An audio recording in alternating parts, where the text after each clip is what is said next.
എല്ലാവർക്കും നമസ്കാരം. ഞാൻ വീഡിയോ ഓൺ ആക്കുന്നതിൽ എന്റെ ഭാഗത്തുനിന്ന് നെറ്റ് ഇച്ചിരി സ്ലോ ആണ്. എല്ലാവർക്കും നമസ്കാരം. എന്റെ പേര് രാജേശ്വരി. ലക്ഷദ്വീപിൽ മനുഷ്യരുടെ പ്രകൃതിയുമായുള്ള ബന്ധത്തെ പറ്റി പഠിച്ചുകൊണ്ടിരിക്കുന്ന ഒരു ഗവേഷകയാണ്.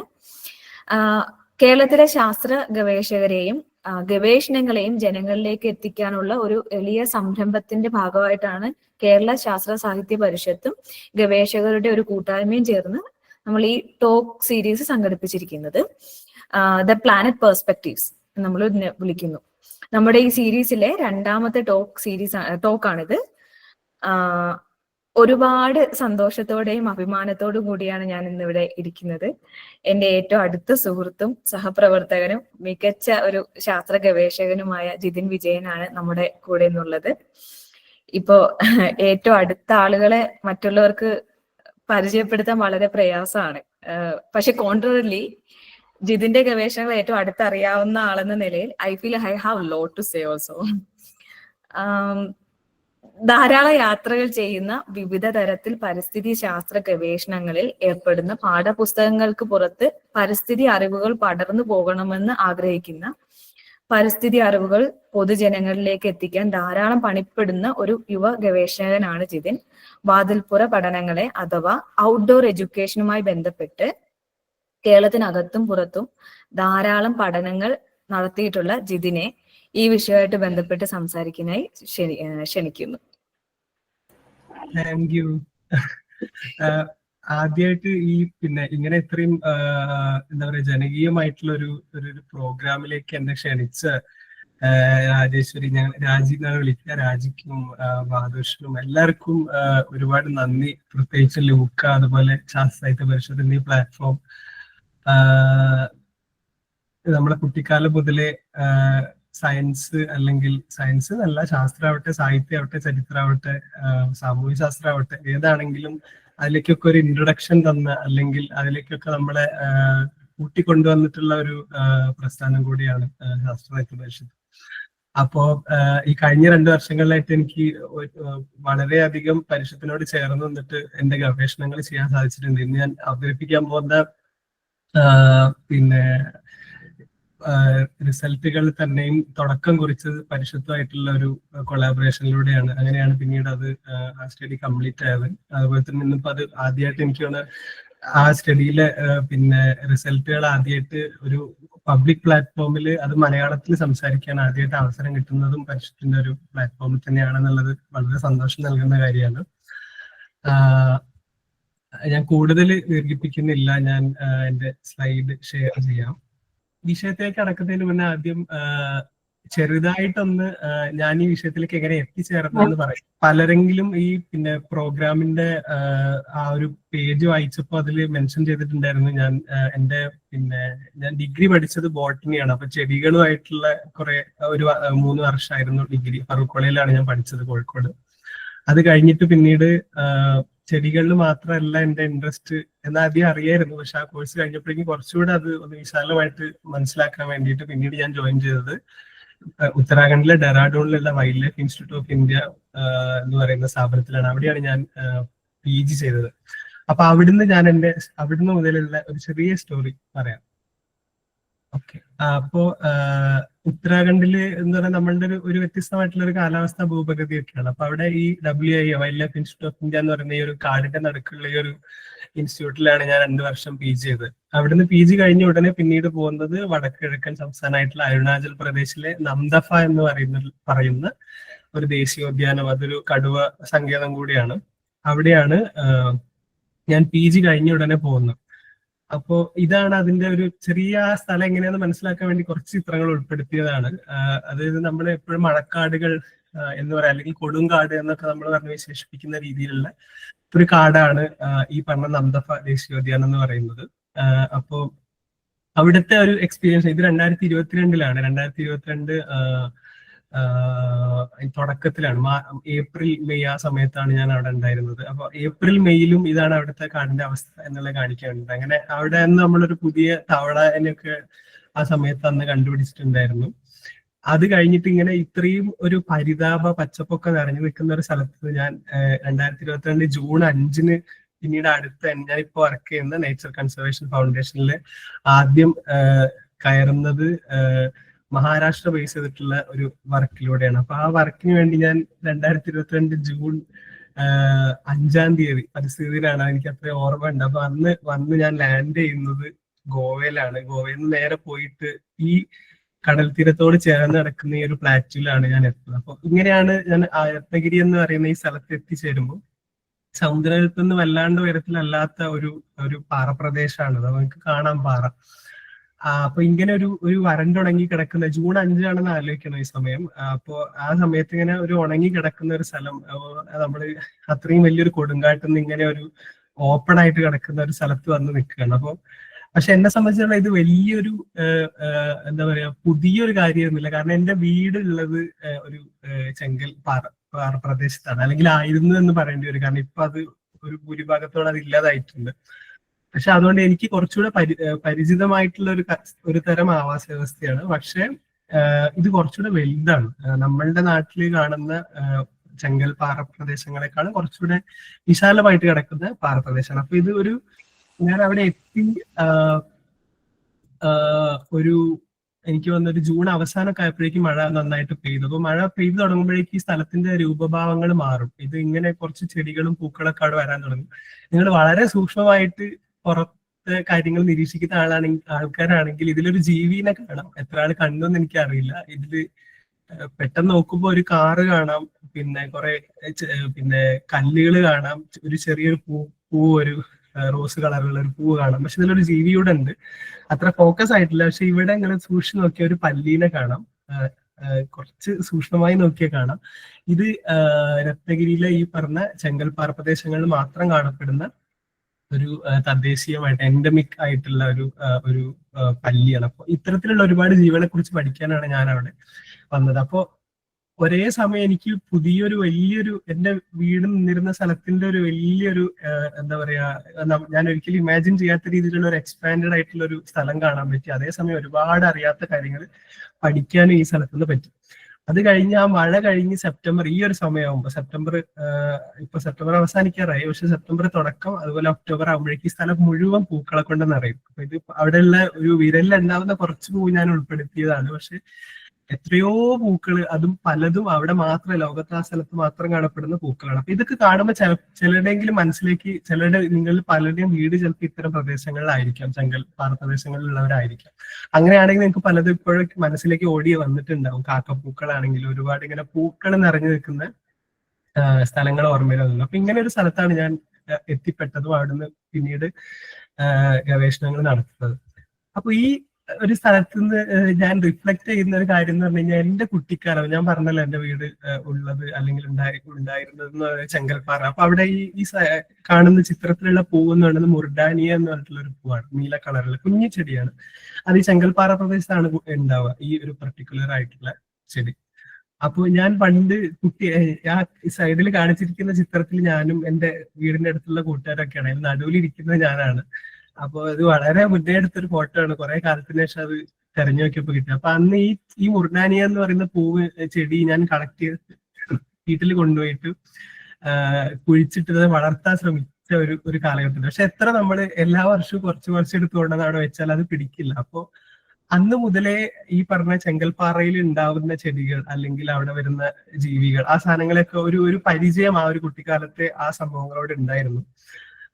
പ്ലസ് ഇതൊന്നും ഇങ്ങനെ നമ്മൾ ഒരു സ്ഥലത്ത് നിന്ന് പറിച്ച് വേറൊരു സ്ഥലത്ത് കൊണ്ടുവച്ചാൽ അവിടെ ഉണ്ടാവില്ല, അത് എന്തുകൊണ്ടായിരിക്കാം എന്നൊക്കെ ചിന്തിക്കാൻ പ്രേരിപ്പിച്ചതും ഈ പറഞ്ഞ കുട്ടിക്കാലത്തെ അനുഭവങ്ങളാണ്. അപ്പോ ഈ ഒരു സാധനത്തിൽ നിന്ന് ഞാൻ നമ്മളിന്ന് ചർച്ച ചെയ്യാൻ പോകുന്ന വിഷയവും അത് തന്നെയാണ്. നമ്മളുടെ കുട്ടിക്കാലം അല്ലെങ്കിൽ ഇനി വരാൻ പോകുന്ന കുട്ടിക്കാലങ്ങൾ, അവ എത്രത്തോളം അനുഭവങ്ങൾ നമുക്ക് സമ്മാനിക്കുന്നവയാണ് അല്ലെങ്കിൽ ആവേണ്ടതുണ്ടോ എന്നുള്ള ഒരു ചോദ്യത്തിലേക്കാണ് നമ്മളെ ഇത് എത്തിക്കുന്നത്. ഞാനൊരു ശബ്ദം കേൾപ്പിക്കാം.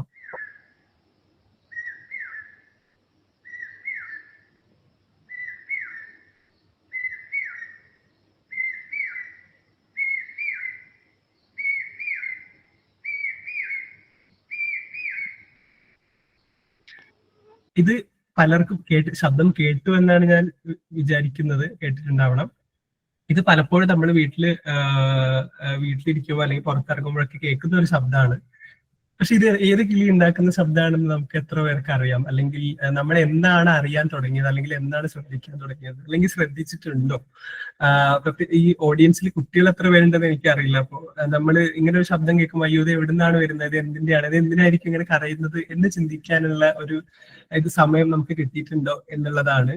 ഇത് പിന്നെ പേക്കുയിൽ എന്ന് പറയുന്ന, പല സ്ഥലങ്ങളിലും പല പേരിൽ അറിയപ്പെടുന്നതാണ്. പക്ഷെ പേക്കുയിൽ എന്നറിയപ്പെടുന്ന കോമൺ ഹോക്ക് കുക്കു എന്ന് പറയുന്ന ഒരു കിളിയുടെ ശബ്ദമാണ് ഞാൻ കേൾപ്പിച്ചത്. ഇതിന്റെ ശബ്ദത്തിന്റെ വീഡിയോ നിങ്ങൾക്ക് ഇവിടെ കാണാം. അപ്പൊ ഇതിൽ രസകരമായിട്ടുള്ള വസ്തുത എന്ന് പറഞ്ഞാൽ, നമ്മൾ പണ്ട് മുതലേ പഠിക്കുന്ന ഒരു എപ്പോഴും പറയുന്ന ഒരു കഥയാണ്, അല്ലെങ്കിൽ എപ്പോഴും ക്ലാസ്സുകളിലും കാര്യങ്ങളൊക്കെ ഉപയോഗിക്കുന്ന ഒരു സാധനമാണ് കുയില് കാക്കയുടെ കൂട്ടില് മുട്ടയിടുക എന്നുള്ളത്. അതിപ്പോ ONVന്റെ കവിതയിലാണെങ്കിലും എവിടെയാണെങ്കിലും നമ്മൾ കേൾക്കുന്ന ഒരു സാധനമാണ്.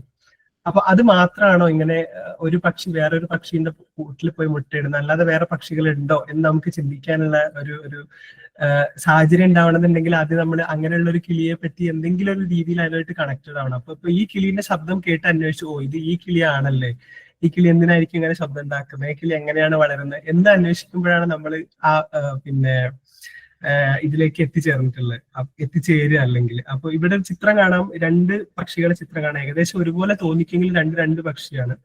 ഇത് ആദ്യം കാണുന്ന പക്ഷി എന്ന് പറയുന്നത് നമ്മളിപ്പോ പറയുന്ന പേക്കുയിൽ എന്ന് പറയുന്നതാണ്. രണ്ടാമത്തത് പ്രാപ്പിഡിയൻ എന്ന് പറയുന്ന പക്ഷി. അപ്പൊ പ്രാപ്പിഡിയനെ അതുപോലെ കാണാനുള്ള ഏകദേശം അതുപോലെ മിമിക് ചെയ്യുന്ന ഒരു പക്ഷിയാണ് ഇത്.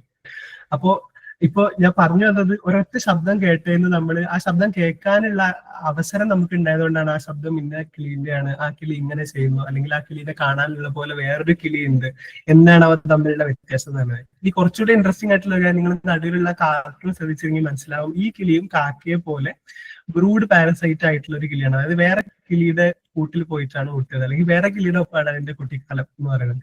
നമ്മളെപ്പോഴും ചെലമാട്ടക്കിളി, കരിയിലക്കിളി എന്നൊക്കെ പറയുന്ന ജംഗിൾ പിന്നെ ബാബ്ലറിന്റെ ചിത്രമാണ് ഇവിടെ കൊടുത്തിട്ടുള്ളത്.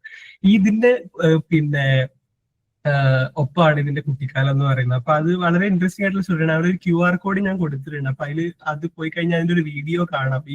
അതായത് വളരെ ചെറിയൊരു കിളിയാണ് ഈ ചെലമാട്ടക്കിളി എന്ന് പറയുന്ന ഈ പറയുന്ന ജംഗിൾ ബാബിൾ. ആ കിളി വളരെ വലിയൊരു ഈ ചിത്രത്തിൽ കാണുന്നതിൽ ഇത് ആക്ച്വലി ഒരു ജുവനയിലാണ്, ഈ അഡൽട്ട് ആയിട്ടുള്ളത്. അതായത് കുട്ടിയും അതിന്റെ വലിയ ആളുടെ രൂപമാണ് ഇപ്പുറത്ത് കാണിച്ചിട്ടുള്ളത്. അപ്പൊ ഇത്ര വലിയൊരു കിളിയാണത്, പ്രത്യേകിച്ച് ജംഗിൾ ബാബ്ലറിനെ അപേക്ഷിച്ച് നോക്കും. അപ്പൊ അതിനെ ഒരു ചെറിയ ഇങ്ങനെ കുറച്ചുകൂടെ കാവ്യാത്മകമായി പറഞ്ഞ, ഒരു ചെറിയ അമ്മ വലിയ കുട്ടിക്ക് ഭക്ഷണം കൊടുക്കുന്ന ഒരു കൗതുകരമായിട്ടുള്ള ഒരു കാഴ്ച നമുക്ക് ഈ കിളിയുടെ ഇതിൽ കാണാൻ പറ്റും. അപ്പൊ ആ QR കോഡ് പോയി കഴിഞ്ഞാൽ ഒരു വീഡിയോ ഉണ്ട്, എന്റെ ഫ്രണ്ട് ചെയ്തൊരു വീഡിയോ ആണ്.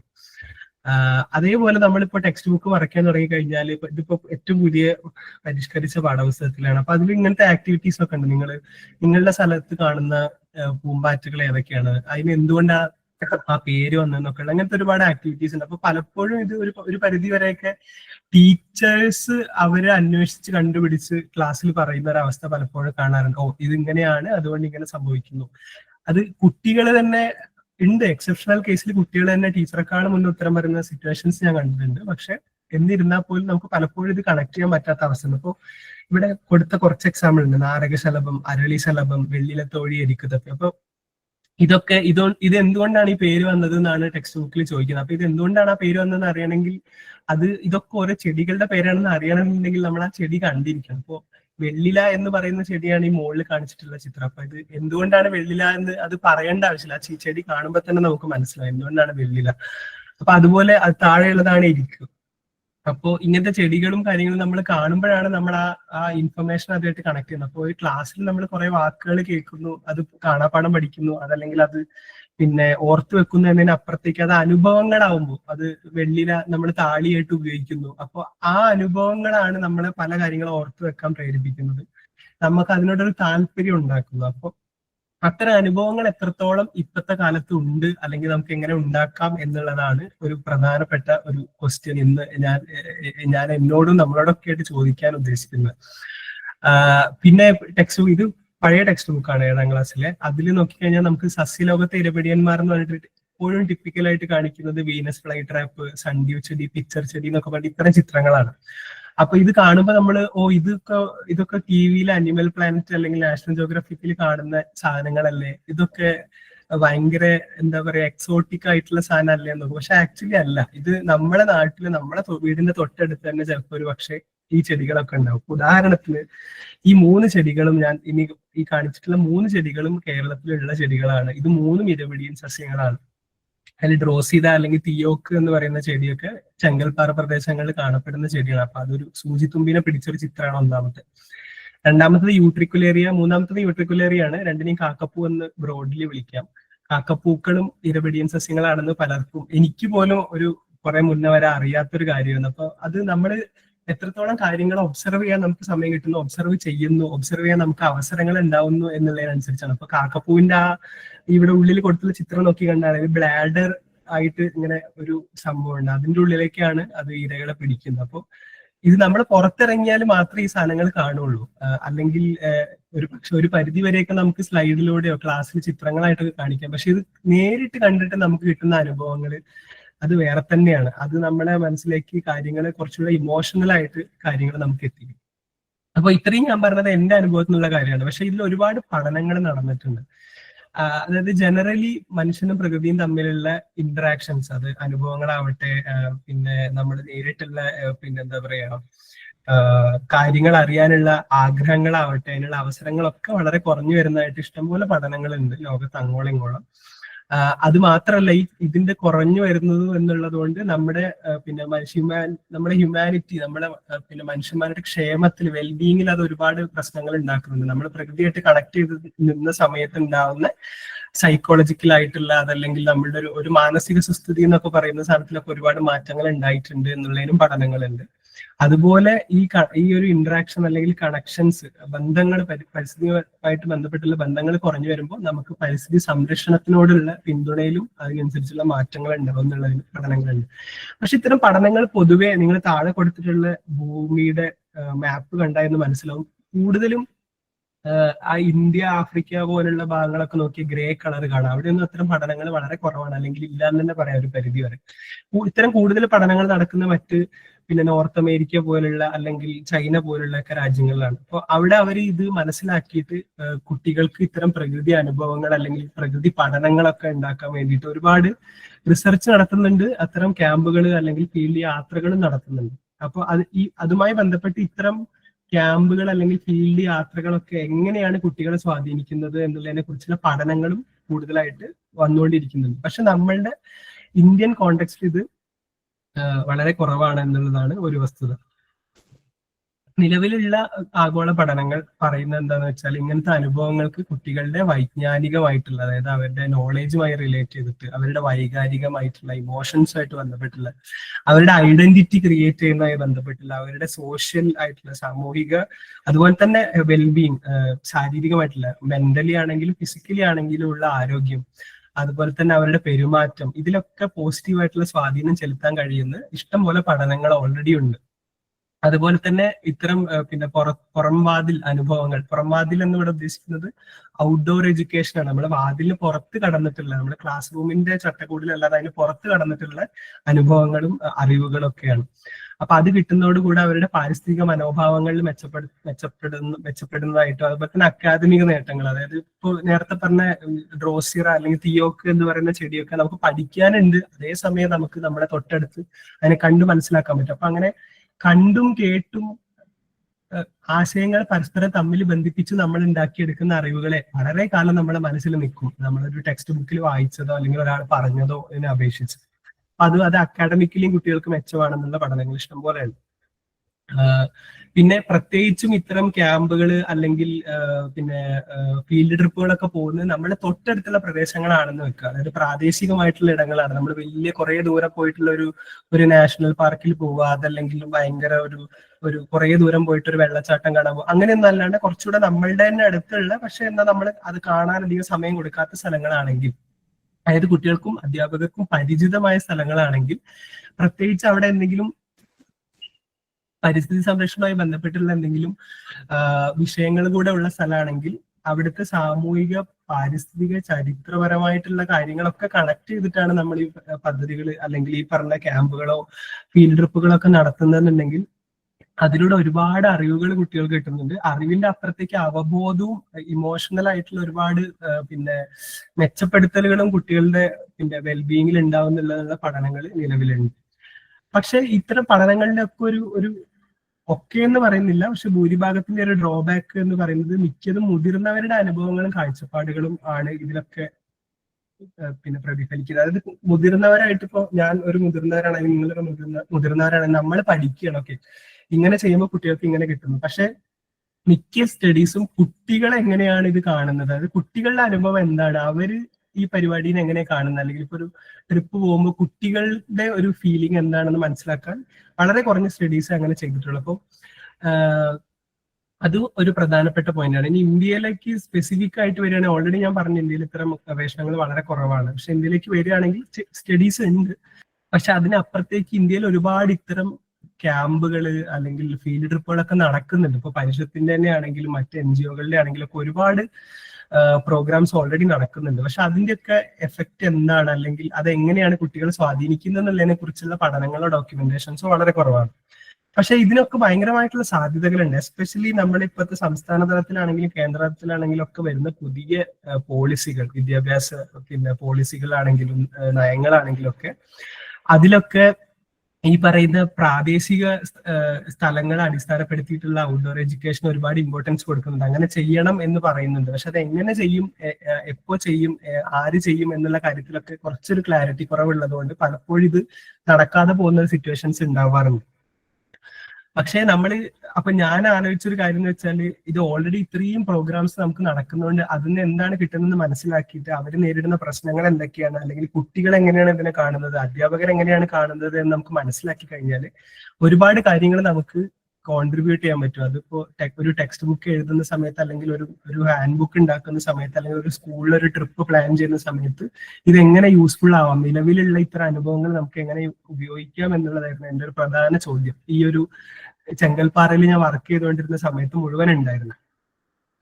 അത് മാത്രമല്ല എപ്പോഴും ഒരു ഗവേഷണ പ്രായോഗിക വിടവുണ്ടാവും. അതായത് കുറെ റിസർച്ച് നടക്കും, പക്ഷെ അത് ഫീൽഡിൽ അത് ഉപയോഗപ്പെടില്ല, അല്ലെങ്കിൽ ഫീൽഡിൽ കുറെ കാര്യങ്ങൾ നടക്കുന്നുണ്ട് പക്ഷെ അത് ഗവേഷണത്തിൽ ഉപയോഗപ്പെടുന്നില്ല എന്നുള്ള ഒരു ഗ്യാപ്പ് ഉണ്ട്. അപ്പൊ ആ ഗ്യാപ്പ് ഒരു ചെറിയ രീതിയിലെങ്കിലും നികത്താൻ പറ്റുമോ എന്നുള്ളത് കൂടിയായിരുന്നു ഈ ഒരു അന്വേഷണം. പിന്നെ ഇത് ഞാൻ ചെങ്കൽപ്പാറയിൽ നിന്നാണ് തുടങ്ങിയത്, ചെങ്കൽപ്പാറയിൽ കൂടെ തന്നെയാണ് പോകുന്നത്. അതിന്റെ ഒരു കാര്യം എന്ന് വെച്ചാൽ പലപ്പോഴും വലിയ കൊടുങ്കാടുകൾ അല്ലെങ്കിൽ വലിയ അങ്ങനത്തെ പ്രൊട്ടക്റ്റഡ് ആയിട്ടുള്ള സംരക്ഷിത പ്രദേശങ്ങളൊക്കെ നമുക്ക് ആക്സസ് ചെയ്യാൻ ഭയങ്കര ബുദ്ധിമുട്ടാണ്. പ്രത്യേക പെർമിഷൻ വേണം, ടിക്കറ്റ് ഫീസ് ഉണ്ട്, അങ്ങനെ ഒരുപാട് പ്രശ്നങ്ങളുണ്ട്. പക്ഷെ ഇത്തരത്തിലുള്ള നമ്മുടെ തൊട്ടടുത്തുള്ള പ്രദേശങ്ങൾ, അതേപോലെ ഈ പാറപ്രദേശങ്ങൾ പോലെയൊക്കെ ആണെങ്കിൽ അവിടെ ഒരു പക്ഷെ കാട്ടിൽ കാണുന്നതിനേക്കാളും കൂടുതൽ ഇൻട്രസ്റ്റിംഗ് ആയിട്ടുള്ള കാര്യങ്ങൾ കാണാനുള്ള അവസരമുണ്ട്, കാര്യങ്ങൾ അറിയാനുള്ള അവസരങ്ങളുണ്ട്, അനുഭവിക്കാനുള്ള അവസരങ്ങളുണ്ട്, അതേപോലെ നമുക്ക് ആക്സസിബിൾ ആണ്. അപ്പൊ അതുകൊണ്ട് അത്തരം അനുഭവങ്ങളെ ഒന്ന് മനസ്സിലാക്കുക എന്നുള്ളതായിരുന്നു ഈ സ്റ്റഡി തുടങ്ങിയപ്പോൾ എൻ്റെ ഒരു ഉദ്ദേശം എന്ന് പറയുന്നത്. അപ്പം ചുരുക്കി പറഞ്ഞാൽ ഒരു പാറപ്പുറം എന്റെ വീടിന്റെ അടുത്തുള്ള നിങ്ങളുടെ വീടിന്റെ അടുത്തുള്ള ആ പാറപ്പുറത്ത് നമ്മൾ പോയിരുന്നിട്ട് നമ്മൾ അവിടുത്തെ കാര്യങ്ങൾ പഠിക്കുകയാണ്, അവിടുത്തെ കാര്യങ്ങൾ അന്വേഷിക്കുകയാണ്. നമുക്ക് അത് കാര്യങ്ങൾ പറഞ്ഞുതരാൻ അധ്യാപകരുണ്ട്, അല്ലെങ്കിൽ നമ്മളൊപ്പം വരുന്ന ആ കുട്ടികൾ തന്നെ ചിലപ്പോൾ ആ പ്രദേശത്തുള്ള ആളുകളാണെങ്കിൽ അവർക്കുള്ള അനുഭവങ്ങളുണ്ട്. അപ്പൊ അതൊക്കെ എങ്ങനെയാണ് നമ്മളെ ഉദ്ദേശിക്കുന്ന ആ ക്യാമ്പിൽ പങ്കെടുക്കുന്ന ആളുകളെ സ്വാധീനിക്കുന്നത്. അത് അറിവിന്റെ തലത്തിലാണെങ്കിലും അനുഭവങ്ങളുടെ തലത്തിലായാലും. അതേപോലെ ഇതിനെങ്ങനെയാണ് അവിടെ ഇപ്പൊ ഈ കാര്യങ്ങൾ പറഞ്ഞു കൊടുക്കാൻ വരുന്ന ടീച്ചേഴ്സ് അല്ലെങ്കിൽ പിന്നെ റിസോഴ്സ് പേഴ്സൺസ് എങ്ങനെയാണ് അതിനെ കാണുന്നത്. ഇതായിരുന്നു ഞാൻ നടത്തിയ പഠനം. അപ്പൊ ഇത് കണ്ണൂർ ജില്ലയിലാണ് ഈ പഠനം നടത്തിയത്. അതുപോലെ തുടങ്ങിയത് പരിഷത്ത് നടത്തുന്ന മണതനയിൽ ക്യാമ്പിനെ ബേസ് ചെയ്തിട്ടാണ്. അപ്പൊ നമ്മളുടെ ഈ സ്റ്റഡി ആദ്യം ഡിസൈൻ ചെയ്ത സമയത്ത് തന്നെ ആദ്യം നമ്മൾ അപ്രോച്ച് ചെയ്തത് പരിഷത്തിനായിരുന്നു. പരിഷത്ത് ക്യാമ്പ് നടക്കുന്ന സമയത്താണ് നമ്മൾ ഇതിന്റെ ഒരു പൈലറ്റ് സ്റ്റഡി എന്നുള്ള രീതിയിൽ നടത്തിയത്. ഈ സ്റ്റഡി എങ്ങനെ നടത്തിയാലാണ് ഇത് കറക്റ്റ് ആയിട്ട് നമുക്ക് ഇൻഫർമേഷൻ കിട്ടാന്ന് അറിയാൻ വേണ്ടിയിട്ട് നമ്മൾ പരിഷത്തിന്റെ ക്യാമ്പിന്റെ ചിത്രമാണ് സൈഡിൽ കാണിക്കുന്നത്. അപ്പോ പരിഷത്ത് മാത്രമല്ല ഒരുപാട് NGOസും ഒക്കെ ഈ സ്കൂളുകളും ഒക്കെ തന്നെയും ഇതിപ്പോ മാടായിപ്പാറയാണ് കണ്ണൂരിലുള്ള, മാടായിപ്പാറയിൽ ക്യാമ്പ് നടത്തുന്നത്. മാടായിപ്പാറ അല്ലാത്ത പാറപ്രദേശങ്ങളിലും ക്യാമ്പുകൾ നടക്കുന്നുണ്ട്. അപ്പൊ മാടായിപ്പാറയിൽ എടുത്ത് നോക്കുകയാണെങ്കിൽ തന്നെ ഏകദേശം 20 വർഷത്തിലധികം പഴക്കമുണ്ടെന്നാണ് പറയുന്നത് ഇത്തരം ക്യാമ്പുകൾ തുടങ്ങിയിട്ട്. അപ്പൊ 20 വർഷം എന്ന് പറയുമ്പോൾ ഞാൻ ഏറ്റവും എക്സൈറ്റഡ് ആയത് അത്രയും വർഷത്തെ അനുഭവങ്ങൾ ഈ ഒരു ക്യാമ്പിലുണ്ട്. അപ്പൊ അത് നമുക്ക് എന്താന്ന് മനസ്സിലാക്കി കഴിഞ്ഞാൽ അതിനെ നമുക്ക് ഉപയോഗപ്പെടുത്താൻ കഴിയുമല്ലോ എന്നുള്ളതായിരുന്നു പ്രധാനപ്പെട്ട ഒരു എക്സൈറ്റ്മെന്റ് ഈ സ്റ്റഡീനെ പറ്റിയിട്ട്. ഇത് മിക്കതും 1-2 ദിവസം നീണ്ടു നിൽക്കുന്ന സെഷനാണ്. പണ്ടൊക്കെ അതൊരു റെസിഡൻഷ്യൽ ക്യാമ്പ് പോലെ രാത്രി താമസിച്ച് രാത്രിത്തെ അനുഭവം കൂടെ ഉണ്ടായിരുന്ന രീതിയിലുള്ളത് ഉണ്ടായിരുന്നു. ഇപ്പോഴും ചിലതുണ്ട്, പക്ഷെ എല്ലാത്തിനും ഇല്ല. അപ്പൊ അത് കുറെ ലിമിറ്റേഷൻസ് അവിടെ വന്നിട്ടുണ്ട്. പക്ഷെ ജനറലി 1-2 ദിവസം നീണ്ടു നിൽക്കുന്ന സെഷനുകളാണ്. അതിലൂടെ മെയിൻ ആയിട്ട് ഉദ്ദേശിക്കുന്ന പ്രകൃതിയെ നേരിട്ട് അനുഭവിക്കുക, ഡയറക്റ്റ് എക്സ്പീരിയൻസ് ഉണ്ടാവുക. പിന്നെ ഈ ചെങ്കൽപ്പാറയുടെ സാമൂഹിക പരിസ്ഥിതി സംരക്ഷണ പ്രശ്നങ്ങളുടെ ആമുഖം. അതായത് ഇതൊരിക്കലും ഒരു ബയോളജി ട്രിപ്പ്, അതല്ലെങ്കിൽ ഇതൊരു ഹിസ്റ്ററി ട്രിപ്പ്, അതല്ലെങ്കിൽ ഇതൊരു അങ്ങനെ ഒരു തരംതിരിവില്ല. എല്ലാം കുട്ടികളെ അറിയുക, നമ്മൾ അറിയുക എന്നുള്ളതാണ്. ഒരു സ്ഥലത്ത് നിന്ന് അതിന് മുഴുവനായിട്ട് മനസ്സിലാക്കാൻ ശ്രമിക്കുക എന്നുള്ളതാണ് ഇതിന്റെ ഒക്കെ ഒരു ഉദ്ദേശം. അല്ലെങ്കിൽ അതിലേക്ക് ഒരു ആമുഖം കുട്ടികൾക്ക് കൊടുക്കുക. ഒരു തുടക്കം കൊടുത്തു കഴിഞ്ഞാൽ കുട്ടികൾക്ക് ഓക്കെ, നമ്മൾ നേരത്തെ കിളീന്റെ ശബ്ദം പറഞ്ഞ പോലെ ഒരു തുടക്കം കിട്ടിക്കഴിഞ്ഞാൽ ബാക്കി ഇൻട്രസ്റ്റ് ഉള്ള കാര്യങ്ങളിലേക്ക് ഓരോരുത്തർക്കും അവരവരുടേതായിട്ടുള്ള ഇൻട്രസ്റ്റിലേക്ക് പോകാൻ പറ്റും എന്നുള്ളതാണ്. മാടായിപ്പാറയിലെ കേസ് പ്രത്യേകിച്ച് എടുത്തു പറയുകയാണെങ്കിൽ അവിടെ പരിസ്ഥിതിയുമായി ബന്ധപ്പെട്ടുള്ള പിന്നെ സമരങ്ങൾ, അതുപോലെ തന്നെ അതുമായിട്ട് ബന്ധപ്പെട്ടുണ്ടായ കാര്യങ്ങളൊക്കെ കൂടെ റെലവെന്റ് ആയിട്ടുള്ള ഒരു ലാൻഡ്സ്കേപ്പാണ് മാടായിപ്പാറ. ജൈവ വൈവിധ്യം ഉണ്ട്, സാമൂഹികമായിട്ടുള്ള ഇമ്പോർട്ടൻസ് ഉണ്ട്, ചരിത്രപരമായിട്ടുള്ള ഇമ്പോർട്ടൻസ് ഉണ്ട്. മാടായിപ്പാറ പോയവർക്കറിയാം. മാടായിപ്പാറ പോവുക പറ്റുകയാണെങ്കിൽ സമയം കിട്ടുമ്പോൾ, വെറുതെ പോയി വരിക എന്നുള്ളതല്ല, പക്ഷെ സ്ഥലത്തിന് മനസ്സിലാക്കാൻ വേണ്ടിയിട്ട് എപ്പോഴെങ്കിലും അവസരം കിട്ടുകയാണെങ്കിൽ പോയി മനസ്സിലാക്കാൻ പറ്റുന്ന വളരെ നല്ലൊരു സ്ഥലമാണ്. അപ്പൊ അത്തരം പ്രതിഷേധങ്ങളിൽ നിന്നുള്ള ഊർജ്ജം കൂടെ ഉൾക്കൊണ്ടിട്ടാണ് പല ക്യാമ്പുകളും അവിടെ സ്റ്റാർട്ട് ചെയ്തിട്ടുള്ളത്.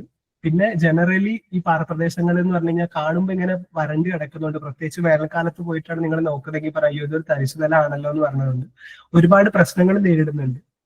പ്രത്യേകിച്ച് ലാൻഡ് യൂസ് ചേഞ്ച്, ഒരുപാട് ബിൽഡിങ്ങുകൾ, വികസന പ്രവർത്തനങ്ങൾ വരുന്നുണ്ട്, ക്വാറികള്, അതുപോലെ തന്നെ ടൂറിസവുമായിട്ട് ബന്ധപ്പെട്ട് ഒരുപാട് ആളുകൾ അവിടെ പോയിട്ട് ഓരോ സ്ഥലത്തിനും ഓരോ ക്യാരിങ് കപ്പാസിറ്റി ഉണ്ടാവും. എത്ര ആളുകൾ ആ സ്ഥലത്തൊരു സമയം ഉൾക്കൊള്ളാൻ പറ്റും. അപ്പൊ അതിൽ കൂടുതൽ ആൾക്കാർ അവിടെ എത്തിക്കഴിഞ്ഞാൽ ഉണ്ടാവുന്ന പ്രശ്നങ്ങൾ, ടൂറിസം.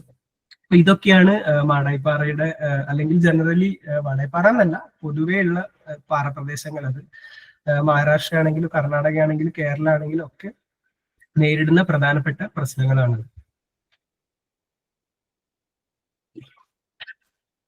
ഈ പഠനം അതിലേക്ക് വരുന്നതിന് മുന്നേ ഈ ചിത്രം കുറച്ച് ഇൻട്രസ്റ്റിംഗ് ആയതുകൊണ്ട് ഞാൻ അത് പറയാം. ഇത് മാടായിപ്പാറന് വ്യത്യസ്ത ഫേസുകളാണ്. ഞാൻ ഈ സ്റ്റഡിയിൽ മാടായിപ്പാറനെ കുറച്ച് ഫോക്കസ് ചെയ്യുന്നുണ്ട്, പക്ഷെ സ്റ്റഡി മാടായിപ്പാറ മാത്രമല്ല മറ്റ് സ്ഥലങ്ങൾ ഉൾക്കൊള്ളിച്ചിട്ടാണ് നടത്തിയിട്ടുള്ളത്.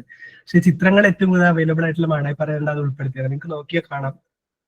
ഒന്നാമത്തെ ഭാഗത്ത് നോക്കിയാൽ കാണാം, അത് ആ ഒരു വേനൽക്കാലത്തിന്റെ ഒരു അവസാനമായിട്ടുള്ള ഒരു സമയത്തുള്ള ചിത്രമാണ്. അത് കഴിഞ്ഞിട്ട് രണ്ടാമത്തെ നോക്കി കഴിഞ്ഞാൽ ടിപ്പിക്കൽ വേനൽക്കാലത്ത് എങ്ങനെയാണ് കാണുന്നത്, ഫുൾ ഒരു സ്വർണ്ണ കളറുള്ള പുല്ലുകൾ ആണ് നിങ്ങൾക്ക് അവിടെ കാണാൻ പറ്റും. അത് കഴിഞ്ഞ് മഴക്കാലം കഴിഞ്ഞ് സെപ്റ്റംബർ ഒക്കെ ആയി കഴിയുമ്പോൾ നിറയെ പൂക്കളുള്ള ഒരു പൂപ്പാടം എന്നൊക്കെ വേണമെങ്കിൽ വിശേഷിപ്പിക്കാം. പല മാധ്യമങ്ങളും ഇപ്പൊ അടുത്ത് കുറെ ആയിട്ട് അതിന് ബന്ധപ്പെട്ട് ന്യൂസുകളും കാര്യങ്ങളൊക്കെ പുറത്തു വിട്ടിരുന്നു.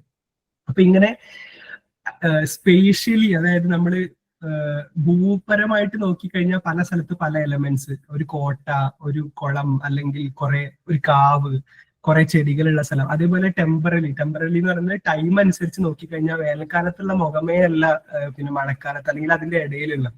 അങ്ങനെ ഭയങ്കര റിച്ച് ആയിട്ടുള്ള ഒരു ലാൻഡ്സ്കേപ്പാണ് ഈ പാറപ്രദേശം എന്ന് പറയുന്നത്. അപ്പൊ ഈ പഠനം ഞങ്ങൾ ചെയ്തത് എങ്ങനെയാന്ന് വെച്ചാല്, ഇത് സംഘാടനം ചെയ്യുന്ന ആളുകൾ, അതായത് സംഘാടകർ, അതുപോലെ തന്നെ ഇതില് പിന്നെ കുട്ടികൾക്ക് അറിവ് പകർന്നു കൊടുക്കാൻ വരുന്ന അധ്യാപകര്, അതുപോലെ ഇത് പങ്കെടുക്കാൻ വരുന്ന കുട്ടികൾ, ഇവരെ 3 പേരെ ഉൾക്കൊള്ളിച്ചുകൊണ്ട്. അതിൽ ഈ അധ്യാപകർ എന്നുള്ളതിൽ പലപ്പോഴും വേർതിരിവ് ഉണ്ടാവാറില്ല. സംഘാടകർ തന്നെ ചിലപ്പോൾ അധ്യാപകരായിട്ടും വരാറുണ്ട്. അപ്പൊ അതുകൊണ്ട് ഞാൻ പറയുന്നതിലൊക്കെ അധ്യാപകർ എന്ന് പറയുന്നുണ്ടെങ്കിൽ പലരും സംഘാടകരും ആണെന്ന് ഉൾക്കൊള്ളണേ. അപ്പോ ഇവരെ 3 പേരുടെയും പെർസ്പെക്റ്റീവ് മനസ്സിലാക്കുക എന്നുള്ളതായിരുന്നു. അത് മാത്രമല്ല, ഇതിലൊരു ഈ ഗവേഷണം ഒരു സമ്മിശ്ര രീതിയിലാണ് ചെയ്തത്. അതായത് പലപ്പോഴും നമ്മൾ നമ്പേഴ്സിലാണ് കാര്യങ്ങളൊക്കെ അസസ് ചെയ്യുന്നത്, എത്ര കിട്ടി, എത്ര മനസ്സിലായി എന്നുള്ള. പക്ഷെ അതിന്റെ അപ്പുറത്തേക്ക് അത് ചെയ്തിട്ടുണ്ട്. പക്ഷെ അതിന്റെ അപ്പുറത്തേക്ക് അതിന്റെ ക്വാളിറ്റേറ്റീവ് ആയിട്ടുള്ള, അതായത് ഗുണപരമായിട്ടുള്ള പിന്നെ തലം കൂടെ അതിൽ നോക്കിയിട്ടുണ്ട്. അതായത് അനുഭവങ്ങൾ പലപ്പോഴും നമുക്ക് നമ്പറിൽ ഉൾക്കൊള്ളിക്കാൻ പറ്റില്ല. അപ്പൊ അത്ര അനുഭവങ്ങൾ ഇതിൽ പഠിച്ചിട്ടുണ്ട്. അത് ആഴത്തിലുള്ള അഭിമുഖങ്ങൾ നടത്തിയിട്ടാണ് ആ സാധനങ്ങൾ ചെയ്തിട്ടുള്ളത്. അപ്പൊ ഈ നമ്പേഴ്സ് വെച്ചിട്ടുള്ള സാധനങ്ങൾ, അതായത് അതിനാണ് ഈ പാരിമാണിക സർവേ എന്ന് എഴുതിയിട്ടുള്ളത്. അപ്പൊ അത്ര സർവേകൾ നമ്മളൊരു ക്യാമ്പിൽ കുട്ടി വരുന്നതിന്റെ മുന്നേയും ശേഷവും ഈ പറഞ്ഞ ഒരു ക്വസ്റ്റിനെയർ പോലുള്ള ഒരു ടെസ്റ്റ് നമ്മൾ ചെയ്തിട്ട് അതിലെന്ത് മാറ്റമാണ് കുട്ടിയുടെ അറിവിൽ ഉണ്ടാവുന്നത്, അല്ലെങ്കിൽ കുട്ടിയുടെ മനോഭാവത്തിൽ ഉണ്ടാവുന്നതൊക്കെ അതൊന്ന് മനസ്സിലാക്കുകയും പിന്നീട് രണ്ടാമത്തെ തലത്തിലാണ് അഭിമുഖങ്ങളിലൂടെ വളരെ ഡീറ്റെയിൽ ആയിട്ട് പല കാര്യങ്ങളും കുട്ടികളോടും അധ്യാപകരോടും ചോദിച്ച് മനസ്സിലാക്കുന്നത്. അപ്പൊ അതിൽ ഏറ്റവും കൂടുതൽ ഫോക്കസ് ചെയ്തിട്ടുണ്ടായിരുന്ന എന്തൊക്കെ അറിവുകളും തിരിച്ചറിവുകളും ആണ് അവർക്ക് കിട്ടിയത്, അതുപോലെ അവരുടെ അനുഭവങ്ങൾ എന്തൊക്കെയാണ്, പിന്നെ ഈ ക്യാമ്പുകളുടെ അഡ്വാൻറ്റേജസ് അല്ലെങ്കിൽ അതിന്റെ ഒരു സ്ട്രെങ്ത് എന്തൊക്കെയാണ് അതിന്റെ ഏറ്റവും വലിയ കോർ ആയിട്ടുള്ള പോയിന്റ്സ്, അതുപോലെ തന്നെ വെല്ലുവിളികൾ എന്തൊക്കെയാണ് അവർ നേരിടുന്ന പ്രശ്നങ്ങൾ ക്യാമ്പിൽ, അത് സംഘടിപ്പിക്കുമ്പോൾ ആവാം, പങ്കെടുക്കുമ്പോൾ ആവാം, കാര്യങ്ങൾ പറഞ്ഞു കൊടുക്കുമ്പോഴാവാം. അതുപോലെ ബന്ധപരമായ മൂല്യങ്ങൾ, നമ്മളെപ്പോഴും ഒരു സാധനത്തിന് ഒരു കാര്യത്തിന്റെ മൂല്യം നോക്കുമ്പോൾ നമ്മൾ ഇൻസ്ട്രുമെന്റൽ വാല്യൂ നോക്കുക, നമുക്ക് അതിന് എന്താണ് നേട്ടം എന്നുള്ള ഒരു സാധനം നോക്കാനുണ്ട്. അതിനാണ് പിന്നെ ഇൻസ്ട്രുമെന്റൽ വാല്യൂ എന്ന് നമ്മൾ പൊതുവെ വിശേഷിപ്പിക്കുന്നത്. പിന്നെ ഇൻട്രിൻസിക് വാല്യൂ ഉണ്ട്. ഇൻട്രിൻസിക് വാല്യൂ എന്ന് പറഞ്ഞാൽ ഒരു സാധനം നിലനിൽക്കുന്നതുകൊണ്ട്, ഇപ്പോൾ പാറ അവിടെ നിലനിൽക്കുന്നതുകൊണ്ട് പാറയ്ക്കായിട്ടൊരു വാല്യൂ ഉണ്ട്, അപ്പൊ അതാണ് ഇൻട്രിൻസിക്. പക്ഷെ ഈ സ്റ്റഡിയിൽ അതിന്റെ അപ്പുറത്തേക്ക് പോയിട്ട് നമ്മൾ റിലേഷണൽ വാല്യൂസ് കൂടെ ഉൾപ്പെടുത്തിയിട്ടുണ്ട്. അതായത് നമ്മളും പാറയുമായിട്ടുള്ള ബന്ധം, അല്ലെങ്കിൽ നമ്മളും ക്യാമ്പിൽ പങ്കെടുക്കുന്ന ഒരാളുമായിട്ടുള്ള ബന്ധം, അത്തരം ബന്ധങ്ങൾ എങ്ങനെയാണ് നമുക്ക് പുതിയ അനുഭവങ്ങൾ സമ്മാനിക്കുന്നത്, നമുക്ക് ഒരു കാര്യത്തിനോടുള്ള കണക്ഷൻസ് ഇമ്പ്രൂവ് ചെയ്യുന്നത് എന്നുള്ളതും കൂടെ പഠിച്ചിട്ടുണ്ട്. ത്രൂ ഔട്ട് ദ സ്റ്റഡി നമ്മൾ കുട്ടികളെ കണ്ടത് കുട്ടികളും ഈ ലോകത്തിന്റെ സഹനിർമ്മാതാക്കളായിട്ടാണ്. അതായത് നമ്മൾ ഈ 3 സംഘാടകരാണെങ്കിലും അധ്യാപകരാണെങ്കിലും കുട്ടികളാണെങ്കിലും ഒരുപോലെയാണ് കണ്ടത്. അപ്പൊ അവരൊക്കെ തന്നെയും കുട്ടികളൊക്കെ തന്നെയും സാമൂഹിക പ്രതിനിധാനത്തിന് പര്യാപ്തവരായും അതുപോലെ തന്നെ അവരുടെ കാരണങ്ങളെയും വീക്ഷണങ്ങളെയൊക്കെ അവർക്ക് തന്നെ പറഞ്ഞ് പ്രതിഫലിപ്പിക്കാനുള്ള കഴിവുണ്ട് എന്നുള്ളതുമാണ് നമ്മൾ ഈ സ്റ്റഡിയിൽ ഉടനീളം പിന്നെ അനുമാനിച്ചിട്ടുള്ളത്. ഈ ചിത്രത്തിൽ കാണുന്നത് പരിഷത്തിന്റെ തന്നെ വളർന്നനയിൽ ക്യാമ്പ്, നമ്മൾ പൈലറ്റ് സ്റ്റഡി നടത്തിയപ്പോൾ ക്യാമ്പിന്റെ ഒരു ചിത്രമാണ്. അപ്പൊ ഇതിന് മഴ നനയൽ ക്യാമ്പ്, ഞാൻ അത് വിഷയം പറഞ്ഞില്ല. മഴ നനയൽ ക്യാമ്പ് എന്ന് പറയുന്നത് മഴ നനയുക എന്നുള്ള അനുഭവം. ഇപ്പൊ ഈ ചിത്രത്തിൽ എഫ് എന്നുള്ള ചിത്രത്തിൽ നോക്കി കാണാം, മാഷും കുട്ടികളും കൂടെ മഴ നനഞ്ഞിട്ട് പാറപ്രദേശത്തൂടെ നടക്കുന്ന ഒരു ചിത്രം കാണാം. അതുപോലെ ഈ എന്ന് പറയുന്നത് കണ്ണൂരിലെ തന്നെ ഒരു സ്കൂളിലെ ഒരു മാഷും കുട്ടികളും വേനൽക്കാലത്ത് പാറേനെ അനുഭവിക്കുന്ന ചിത്രമാണ്. അവർ വൈകുന്നേരം പോയിട്ട് പാറപ്പുറത്ത് കിടന്നിട്ട് പാറേനെ മനസ്സിലാക്കണം, ഏതൊക്കെ കിളികളെ ശബ്ദമാണ് കേൾക്കുന്നത്, എന്തൊക്കെയാണെന്നുള്ളത്. അപ്പോൾ അതൊക്കെ ഭയങ്കര എന്താ പറയാ, എനിക്ക് തന്നെ വളരെ ഇൻട്രസ്റ്റിംഗ് ആയിട്ട് തോന്നിയിട്ടുള്ള അനുഭവങ്ങളായിരുന്നു. പിന്നെ സി എന്ന് പറയുന്ന ചിത്രം നോക്കിയാൽ എനിക്ക് കാവ്, ഈ പാറപ്രദേശം തന്നെ ഒരു കാവുണ്ട്, ഇത് മാടായിപ്പാറയിലെ കാവാണ്, മാടായിക്കാവ് എന്ന് പറഞ്ഞാൽ കാവിന്റെ ഉള്ളിലെ എക്സ്പീരിയൻസ്. ബി എന്ന് പറയുന്നത് നമ്മൾ നേരത്തെ കണ്ട ആ തീയോക്ക് എന്ന് പറയുന്ന എരബിഡിയൻ സസ്യമാണ്. ഡി എന്ന് പറയുന്ന ചിത്രത്തിൽ നോക്കുകയാണെങ്കിൽ അതിന്റെ പിന്നില് ജൂതക്കുളം കാണാം. അപ്പൊ അത് ഹിസ്റ്റോറിക്കലി ഭയങ്കര ഇമ്പോർട്ടന്റ് ആയിട്ടുള്ള സ്ഥലം. അപ്പൊ ഇങ്ങനെ ഭയങ്കര റിച്ച് ആയിട്ടുള്ള എക്സ്പീരിയൻസ് ആണ് കുട്ടികൾക്കും അധ്യാപകർക്കും അവിടെ പോകുന്ന ആർക്കും കിട്ടുന്നത്. അപ്പോൾ ഈ സ്റ്റഡി നടത്തുമ്പോൾ നമ്മൾ ആദ്യം ചെയ്തത് പരിഷത്തിന്റെ ഒപ്പം ഒരു പൈലറ്റ് പരിശോധന നമ്മൾ നടത്തി. പരിഷത്തിന്റെ ക്യാമ്പിൽ പങ്കെടുത്ത കുട്ടികൾക്ക് നമ്മൾ ആദ്യം ഉണ്ടാക്കിയ ക്വസ്റ്റ്യനൊക്കെ വെച്ചിട്ട് നമ്മൾ സ്റ്റഡി നടത്തി. അതിന്റെ റിസൾട്ട് നോക്കിയിട്ട് അതിലാവശ്യമായ മാറ്റങ്ങൾ വരുത്തിയതിന് ശേഷമാണ് നമ്മൾ ഒറിജിനൽ ആയിട്ടുള്ള ഇന്ന് പ്രസന്റ് ചെയ്യാൻ പോകുന്ന സ്റ്റഡിയിലുള്ള റിസൾട്ട് അവതരിപ്പിക്കും. അപ്പൊ അതൊരു സർക്കാർ സ്കൂളിലുള്ള കുട്ടികൾ മാടായിപ്പാറയിലേക്ക് വന്ന ഒരു ഫീൽഡ് ട്രിപ്പിനെ ബേസ് ചെയ്തിട്ടാണ്. പിന്നീട് കുട്ടികളായിട്ടും സംഘാടകരായിട്ടുള്ള അഭിമുഖങ്ങളാണ്, ഡീറ്റെയിൽ ആയിട്ടുള്ള അഭിമുഖങ്ങളാണ്. അത് കണ്ണൂർ ജില്ലയിൽ അങ്ങോളം ഇങ്ങോളമുള്ള സ്കൂളുകള്, പിന്നെ NGOs, പരിഷത്തിന്റെ ക്യാമ്പിൽ പങ്കെടുത്തവരെ എല്ലാവരുടെയും അനുഭവങ്ങൾ ഉൾക്കൊള്ളിച്ചിട്ടുള്ള ഒരു ഇതാണ്. അപ്പൊ അതിൽ ആദ്യത്തെ കാര്യം നമുക്ക് മനസ്സിലായെന്ന് പറഞ്ഞു കഴിഞ്ഞാൽ ഈ സെഷനുകളിൽ കുട്ടികൾ പങ്കെടുക്കുന്നതിന് ശേഷം പാറപ്രദേശത്തെ കുറിച്ചുള്ള മൊത്തത്തിലുള്ള അറിവ് അവർക്ക് ഗണ്യമായി വർദ്ധിക്കുന്നു എന്നുള്ളതാണ്. അതായത് സ്ഥിതിവിവര കണക്ക് അനുസരിച്ച് നമ്മൾ നോക്കുകയാണെങ്കിൽ അത് സിഗ്നിഫിക്കന്റ് ആയിട്ട് കൂടിയിട്ടുണ്ട് എന്ന് മനസ്സിലായി. പക്ഷേ അതേ സമയം തന്നെ ഗ്രാഫ് മനസ്സിലാക്കാൻ ചിലപ്പോൾ കുറച്ച് ബുദ്ധിമുട്ടുണ്ടാവും. പക്ഷെ ഞാൻ അതിനാണ് സിംപ്ലിഫൈ ചെയ്ത് സൈഡിൽ എഴുതിയത്. ഈ ഗ്രാഫ് എങ്ങനെ വായിക്കുക എന്ന് വെച്ചാൽ ഈ ഓരോ തലങ്ങളാണ്. ഇപ്പൊ സാംസ്കാരിക തലം എന്ന് പറഞ്ഞാൽ കൾച്ചറൽ ആയിട്ടുള്ള കാര്യങ്ങൾ കുട്ടികൾക്കുണ്ടായ അറിവിലുണ്ടായ വർധന. അതിൽ 58% എന്ന് പറയുന്നത് കൂടിയ ഭാഗത്തേക്കാണ്. 58% പോസിറ്റീവ് ആയിട്ടുള്ള മാറ്റം ഉണ്ടായി. അതേപോലെ ഇപ്പുറത്തേക്ക് 5 എന്ന് പറഞ്ഞാൽ 5 കുറഞ്ഞതാണ്. അപ്പോൾ പൊതുവെ എല്ലാത്തിനും നോക്കിയാൽ കാണാം, പിന്നെ പൊതുവെ എല്ലാത്തിലും കൂടുതലായിട്ടാണ് നമുക്ക് കാണാൻ പറ്റുക. സ്കോർ മാറ്റം എന്ന് പറയുന്നത് 7 എന്ന് പറയുന്നതൊക്കെ ഏറ്റവും കൂടുതൽ സ്കോർ മാറ്റം. അതായത് ക്യാമ്പിൽ പങ്കെടുക്കുന്നതിന്റെ മുന്നേയും ക്യാമ്പിൽ പങ്കെടുത്തതിന് ശേഷം തമ്മിലുള്ള സ്കോറിൽ കൂടുതലാണ് ചെയ്തത് 7. -3 എന്ന് പറയുന്നത് കുറയുകയാണ് ചെയ്തത് അറിവ്. അപ്പോൾ അതാണ് അവിടെ കാണിച്ചിട്ടുള്ളത്. അപ്പോൾ ഈ ഓരോ ആസ്പെക്ട് നോക്കുമ്പോൾ നമുക്ക് മനസ്സിലാവും ഏറ്റവും കൂടുതൽ കുട്ടികൾക്ക് ഇമ്പ്രൂവ്മെന്റ് ഉണ്ടായ ഒരു ഭാഗം എന്ന് പറയുന്നത് സാംസ്കാരിക തലത്തിലാണ്. കൾച്ചറൽ ആയിട്ടുള്ള ഒരുപാട് നോളേജ് കുട്ടികൾക്ക് കിട്ടുന്നുണ്ട്, സസ്യങ്ങളെ തിരിച്ചറിയാനുള്ള നോളേജ് കിട്ടുന്നുണ്ട്. പക്ഷെ അതേസമയം ചില സാധനങ്ങളിൽ അവർക്ക് അറിവ് കിട്ടുന്നതിൽ കുറച്ച് ഇതുണ്ട്. പക്ഷെ ഇതൊരു സ്പെസിഫിക്കലി നമ്മൾ നടത്തിയ ഒരൊറ്റ ക്യാമ്പിനെ ബേസ് ചെയ്തിട്ടുള്ള സാധനമാണ്.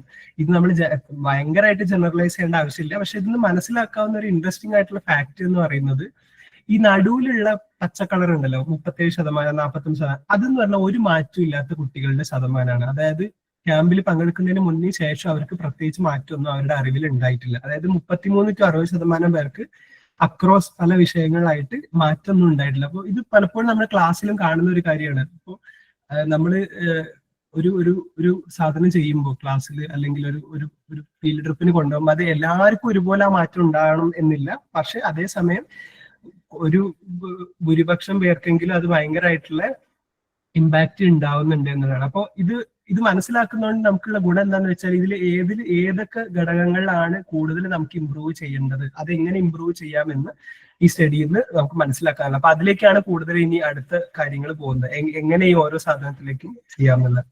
നമ്മളൊരു വാർത്ത കുട്ടികളുടെ ക്വസ്റ്റ്യൻ പേപ്പർ കാണിക്കാനുള്ള സമയമില്ല. അതിൽ ഒരുപാട് ചോദ്യങ്ങളുണ്ട്. അത് പിന്നെ ഓപ്പൺ എൻഡഡ് ആയിട്ട് കുട്ടികളുടെ അഭിപ്രായങ്ങൾ എഴുതുന്ന രീതിയിലുള്ള ചോദ്യങ്ങളുണ്ട്, ഓപ്ഷൻസ് നിന്ന് സെലക്ട് ചെയ്യുന്ന രീതിയിലുണ്ട്, അങ്ങനെ പല രീതിയിലുള്ള ചോദ്യം. അതുപോലെ അങ്ങനെ ഞാൻ വളരെയധികം യോജിക്കുന്നു, ഞാൻ യോജിക്കുന്നില്ല, അങ്ങനെ അഭിപ്രായങ്ങൾ അറിയുന്ന രീതിയിലുള്ള ചോദ്യങ്ങളുണ്ട്. അപ്പൊ അതിലൊരു ചോദ്യം, ഒരു വാർത്ത നമ്മൾ കൊടുത്തിരുന്നു, അങ്ങനെ മാടായിപ്പാറയിലെ സമീപത്തെയും പുതിയ ക്വാറി അനുമതികൾക്കെതിരെ നാട്ടുകാർ സമരത്തിൽ എന്ന് പറഞ്ഞിട്ട്. അപ്പം അതിൽ പല കുട്ടികളുടെയും അഭിപ്രായം ഭയങ്കര ഇൻട്രസ്റ്റിംഗ് ആയിട്ടുള്ള. അപ്പൊ അത് ഒന്നാമത്തെ തന്നെ ഇത് പരിസ്ഥിതിക്ക് കേടാണ്, ക്വാറി തൊഴിലാളികൾ ഈ ജോലി കൊണ്ടാണ് ജീവിക്കുന്നത്, അതിനാൽ ഇവർക്ക് ബുദ്ധിമുട്ടാണ് ഒരു കുട്ടി പറഞ്ഞതാണ്. വേറൊരു കുട്ടി പറയുന്നത്, എന്തിനാണ് ഈ ക്വാറികൾ, മനോഹരമായ പ്രകൃതി നശിപ്പിക്കുന്നത് എന്തിനാണ്, ആളുകളുടെ പ്രതികരണം വളരെ ശരിയാണ്, പ്രതിഷേധങ്ങൾ കൊണ്ട് മാത്രം മാറ്റം കൊണ്ടുവരാൻ കഴിയുമോ, ഇതുപോലത്തെ സ്ഥലങ്ങൾ സർക്കാർ ഏറ്റെടുക്കേണ്ടതില്ല. അപ്പൊ ഇത് കുട്ടികൾ പറയുകയാണ്. ഇതൊക്കെ ഇന്റർവ്യൂവിലും അതേപോലെ ഇതൊക്കെ റിഫ്ലക്ട് ചെയ്യുന്നു. പക്ഷെ ഇത് കുട്ടികളെ എഴുതിയിട്ടുള്ള ക്വസ്റ്റ്യൻ പേപ്പർ എന്നുള്ള ക്വസ്റ്റ്യൻ അല്ലെങ്കിൽ ആൻസർ ഷീറ്റ് എന്നുള്ള വിവരങ്ങളാണ്. അപ്പൊ ഇത് നോക്കുമ്പോൾ നമുക്ക് മനസ്സിലാവുന്നത്, നമ്മൾ വിചാരിക്കുന്ന പോലെ നമുക്ക് പലപ്പോഴും സംഭവിക്കുന്ന ഒരു കാര്യം എന്ന് പറയുന്നത്, നമ്മളെപ്പോഴും വിചാരിക്കും നമ്മളെ ഒരു പ്രത്യേക രീതിയിൽ കാര്യം പറഞ്ഞു കഴിഞ്ഞാൽ കുട്ടികളെ ഒരു പ്രത്യേക രീതിയിലാണ് എടുക്കുക, അല്ലെങ്കിൽ ഒരു പ്രത്യേക ഡയറക്ഷനിലാണ് പോകാന്നുള്ളത്. അപ്പൊ ഇത് ക്ലിയർ ആയിട്ട് പറയുന്നത് അങ്ങനെ അല്ല എന്നുള്ളതാണ്. കുട്ടികൾ പല ഡയമെൻഷനിലെ കാര്യങ്ങൾ നോക്കുന്നുണ്ട്. അതായത് ഇത് പരിസ്ഥിതി സംരക്ഷണം എന്നുള്ള സൈഡിൽ നിന്ന്, അതേപോലെ തന്നെ സാമൂഹ്യപരമായിട്ടുള്ള അവിടുത്തെ ആളുകൾ എങ്ങനെയാണ് ജീവിക്കുന്നത്, അവിടുത്തെ ആളുകളുടെ ജോലി പോകുമോ, അങ്ങനെയൊക്കെയുള്ള കൺസേൺസ് കുട്ടികൾക്കുണ്ട്. അപ്പൊ ഇത്തരത്തിലുള്ള ഒരു കോംപ്ലക്സ് ആയിട്ടുള്ള സിറ്റുവേഷനിൽ നിന്നുകൊണ്ടാണ് നമ്മളൊരു ക്ലാസ് എടുക്കുന്നത്, അല്ലെങ്കിൽ കുട്ടികൾക്ക് അനുഭവങ്ങൾ കൊടുക്കുന്നത്. അപ്പൊ അത് നമുക്ക് ഇത്തരം കാര്യങ്ങളിലൂടെ മനസ്സിലാക്കാൻ പറ്റുന്ന ഒരു കാര്യമാണ്. നമ്മൾ വെറുതെ ഒരൊറ്റ ഡയറക്ഷനിൽ ഇങ്ങനെ ചെയ്താൽ ഇങ്ങനെയാവും, അല്ലെങ്കിൽ ആ ഒരു കാര്യത്തിൽ നിന്ന് നമുക്ക് മാറി ചിന്തിക്കണം എന്നുള്ളതാണ് ഇത് പറയുന്നത്. അപ്പൊ ഇതേ കൺഫ്യൂഷൻസ് ടീച്ചേഴ്സിനും അല്ലെങ്കിൽ ഈ പറഞ്ഞ സംഘാടകർക്കും ഉണ്ട്. നമ്മൾ ഏത് സൈഡിൽ നിന്ന് പറയണം, അല്ലെങ്കിൽ എല്ലാ സൈഡിൽ നിന്നും പറയണോ, അപ്പോൾ അതിലേക്കുള്ള ഉൾക്കാഴ്ചകൾ ഇതിന്ന് കിട്ടുന്നുണ്ട്. അത് എങ്ങനെ അഡ്രസ് ചെയ്യാമെന്നുള്ള നമ്മൾ ടുവേർഡ്സ് ദ എൻഡ് പറയും. പക്ഷെ ഇതാണ് ഇതിന്ന് മനസ്സിലാവുന്നത്. പിന്നെ റിലേഷണൽ വാല്യൂസ് എന്ന് പറഞ്ഞപ്പോ നമ്മൾ പറഞ്ഞതിൽ ബന്ധപരമായ മൂല്യം എന്നത്, അപ്പൊ എന്റെ നാട്ടിലെ പാറ എന്നുള്ളത് ഭയങ്കര ഇമ്പോർട്ടന്റ് ആണ്. അപ്പൊ വേറെ ഏതെങ്കിലും ഒരു സ്ഥലത്ത് ഒരു ക്വാറി വരുന്നു, അല്ലെങ്കിൽ അവിടുത്തെ ഒരു പ്രശ്നം ഉണ്ടാവുന്നു എന്നുള്ളതിനേക്കാളും ചിലപ്പോൾ എന്റെ വീടിന്റെ അടുത്തുള്ള ഒരു പാറ നശിക്കുന്നു എന്ന് പറയുമ്പോൾ നമുക്ക് ഇതിനാണ് റിലേഷണൽ തിങ്കിങ് അല്ലെങ്കിൽ റിലേഷണൽ വാല്യൂ എന്ന് പറയുന്നത്.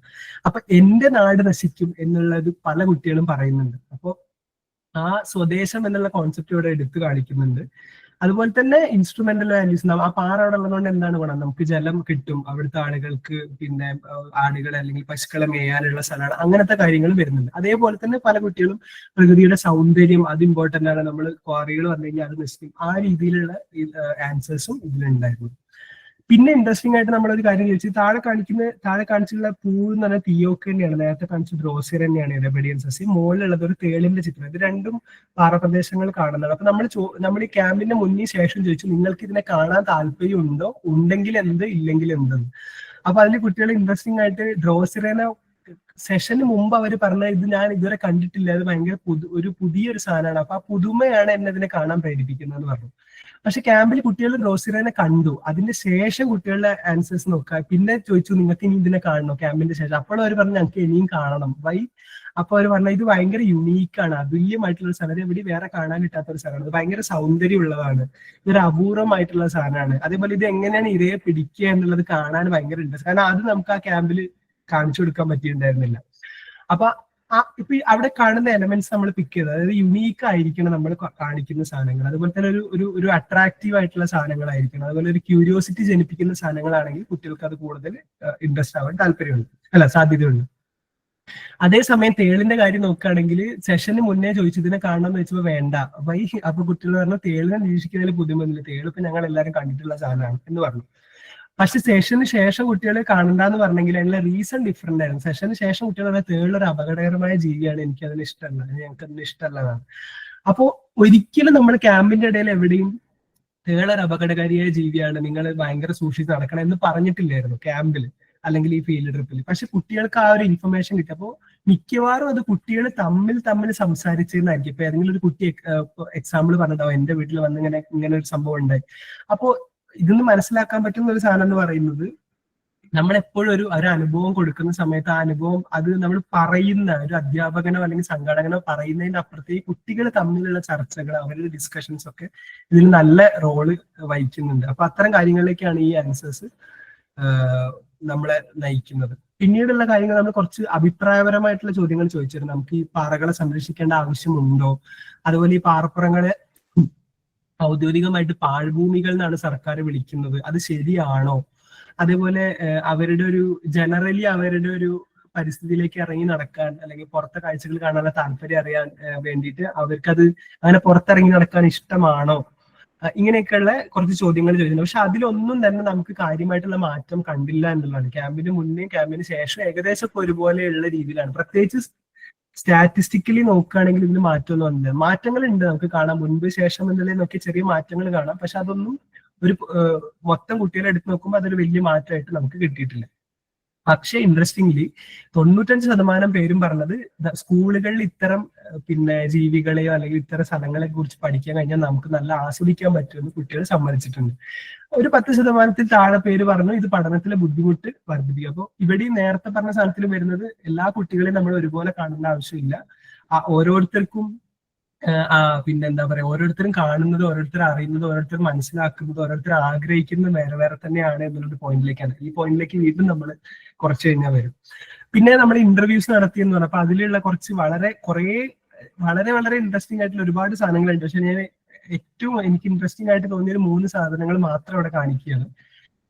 ഒരു കുട്ടി പറഞ്ഞതാണ്, ഭാവിയിൽ അവിടെ ഒരു പാറപ്രദേശത്തിന്റെ പേര് ആരാന്ന് മനസ്സിലാവാതിരിക്കാൻ വേണ്ടി അത് റിമൂവ് ചെയ്തതാണ്. ഭാവിയിൽ ഇന്ന പാറ ഉണ്ടാകില്ലായിരിക്കാം, ഇപ്പോൾ തന്നെ അവർ റോഡുകൾ നിർമ്മിക്കുകയാണ്, ആ പാറയുടെ ചില ഭാഗങ്ങൾ ഇതിനകം ഇല്ലാതായി, ഒരു സർക്കാർ പദ്ധതി വന്നാൽ നമുക്ക് എന്ത് ചെയ്യാൻ കഴിയും, നമ്മൾ ആരോടെങ്കിലും പറഞ്ഞാലും നമ്മൾ കുട്ടികളല്ലേ, അത് ഫലപ്രദമാകുമോ എന്ന് അറിയില്ല, ഒരവസരം ഉണ്ടെങ്കിൽ ഞങ്ങൾ തീർച്ചയായും ശ്രമിക്കും, നമ്മുടെ ഭാവി അപകടത്തിലാണെങ്കിലും പതുക്കെ നമ്മൾ പ്രകൃതി നശിപ്പിക്കുകയാണ്. അപ്പൊ ഇത് ആ കുട്ടി ആലോചിക്കുന്ന ഡയമെൻഷൻസ് ആണ് അതിന് മനസ്സിലാവുന്നത്. അതായത് അവരുടെ ഏജൻസിനെ അവർ ഭയങ്കരമായിട്ട് നോക്കുന്നത്. അതായത് ഞാനൊരു കുട്ടിയല്ലേ, ഞങ്ങൾ ഇങ്ങനെ ചെയ്താൽ അത് എഫക്റ്റീവ് ആവുമോ എന്നുള്ള ഒരു സംശയമാണ്. അപ്പം പക്ഷെ ഇതേ സമയം വേറൊരു എക്സാമ്പിളും ഇതേ പഠനത്തിൽ തന്നെ ഉണ്ട്. വേറെ 2-3 കുട്ടികൾ ഒരുമിച്ച് നമ്മളോട് പറഞ്ഞിട്ടുണ്ട്, എന്ത് വന്നാലും കുഴപ്പമില്ല, ഞങ്ങൾ ഇങ്ങനെ ഇതിന് സമ്മതിക്കില്ല, ഞങ്ങൾ അതിനെ ശക്തമായി എതിർക്കും എന്ന് പറഞ്ഞ എക്സാമ്പിൾസ് ഉണ്ട്. അപ്പോൾ ഇവിടെയും കുട്ടികൾ ഓരോ കാര്യത്തിന് അപ്രോച്ച് ചെയ്യുന്ന രീതിയിലുള്ള വ്യത്യാസം. അപ്പൊ ഇങ്ങനെ വ്യത്യസ്തമായി ചിന്തിക്കുന്ന കുട്ടികളെ നമ്മൾ എങ്ങനെയാണ് ഇത്തരം ക്യാമ്പുകളിൽ അപ്രോച്ച് ചെയ്യേണ്ടത്, നമ്മൾ എങ്ങനെയാണ് കുട്ടികളെ ഈ കാര്യത്തിൽ എന്താ പറയാ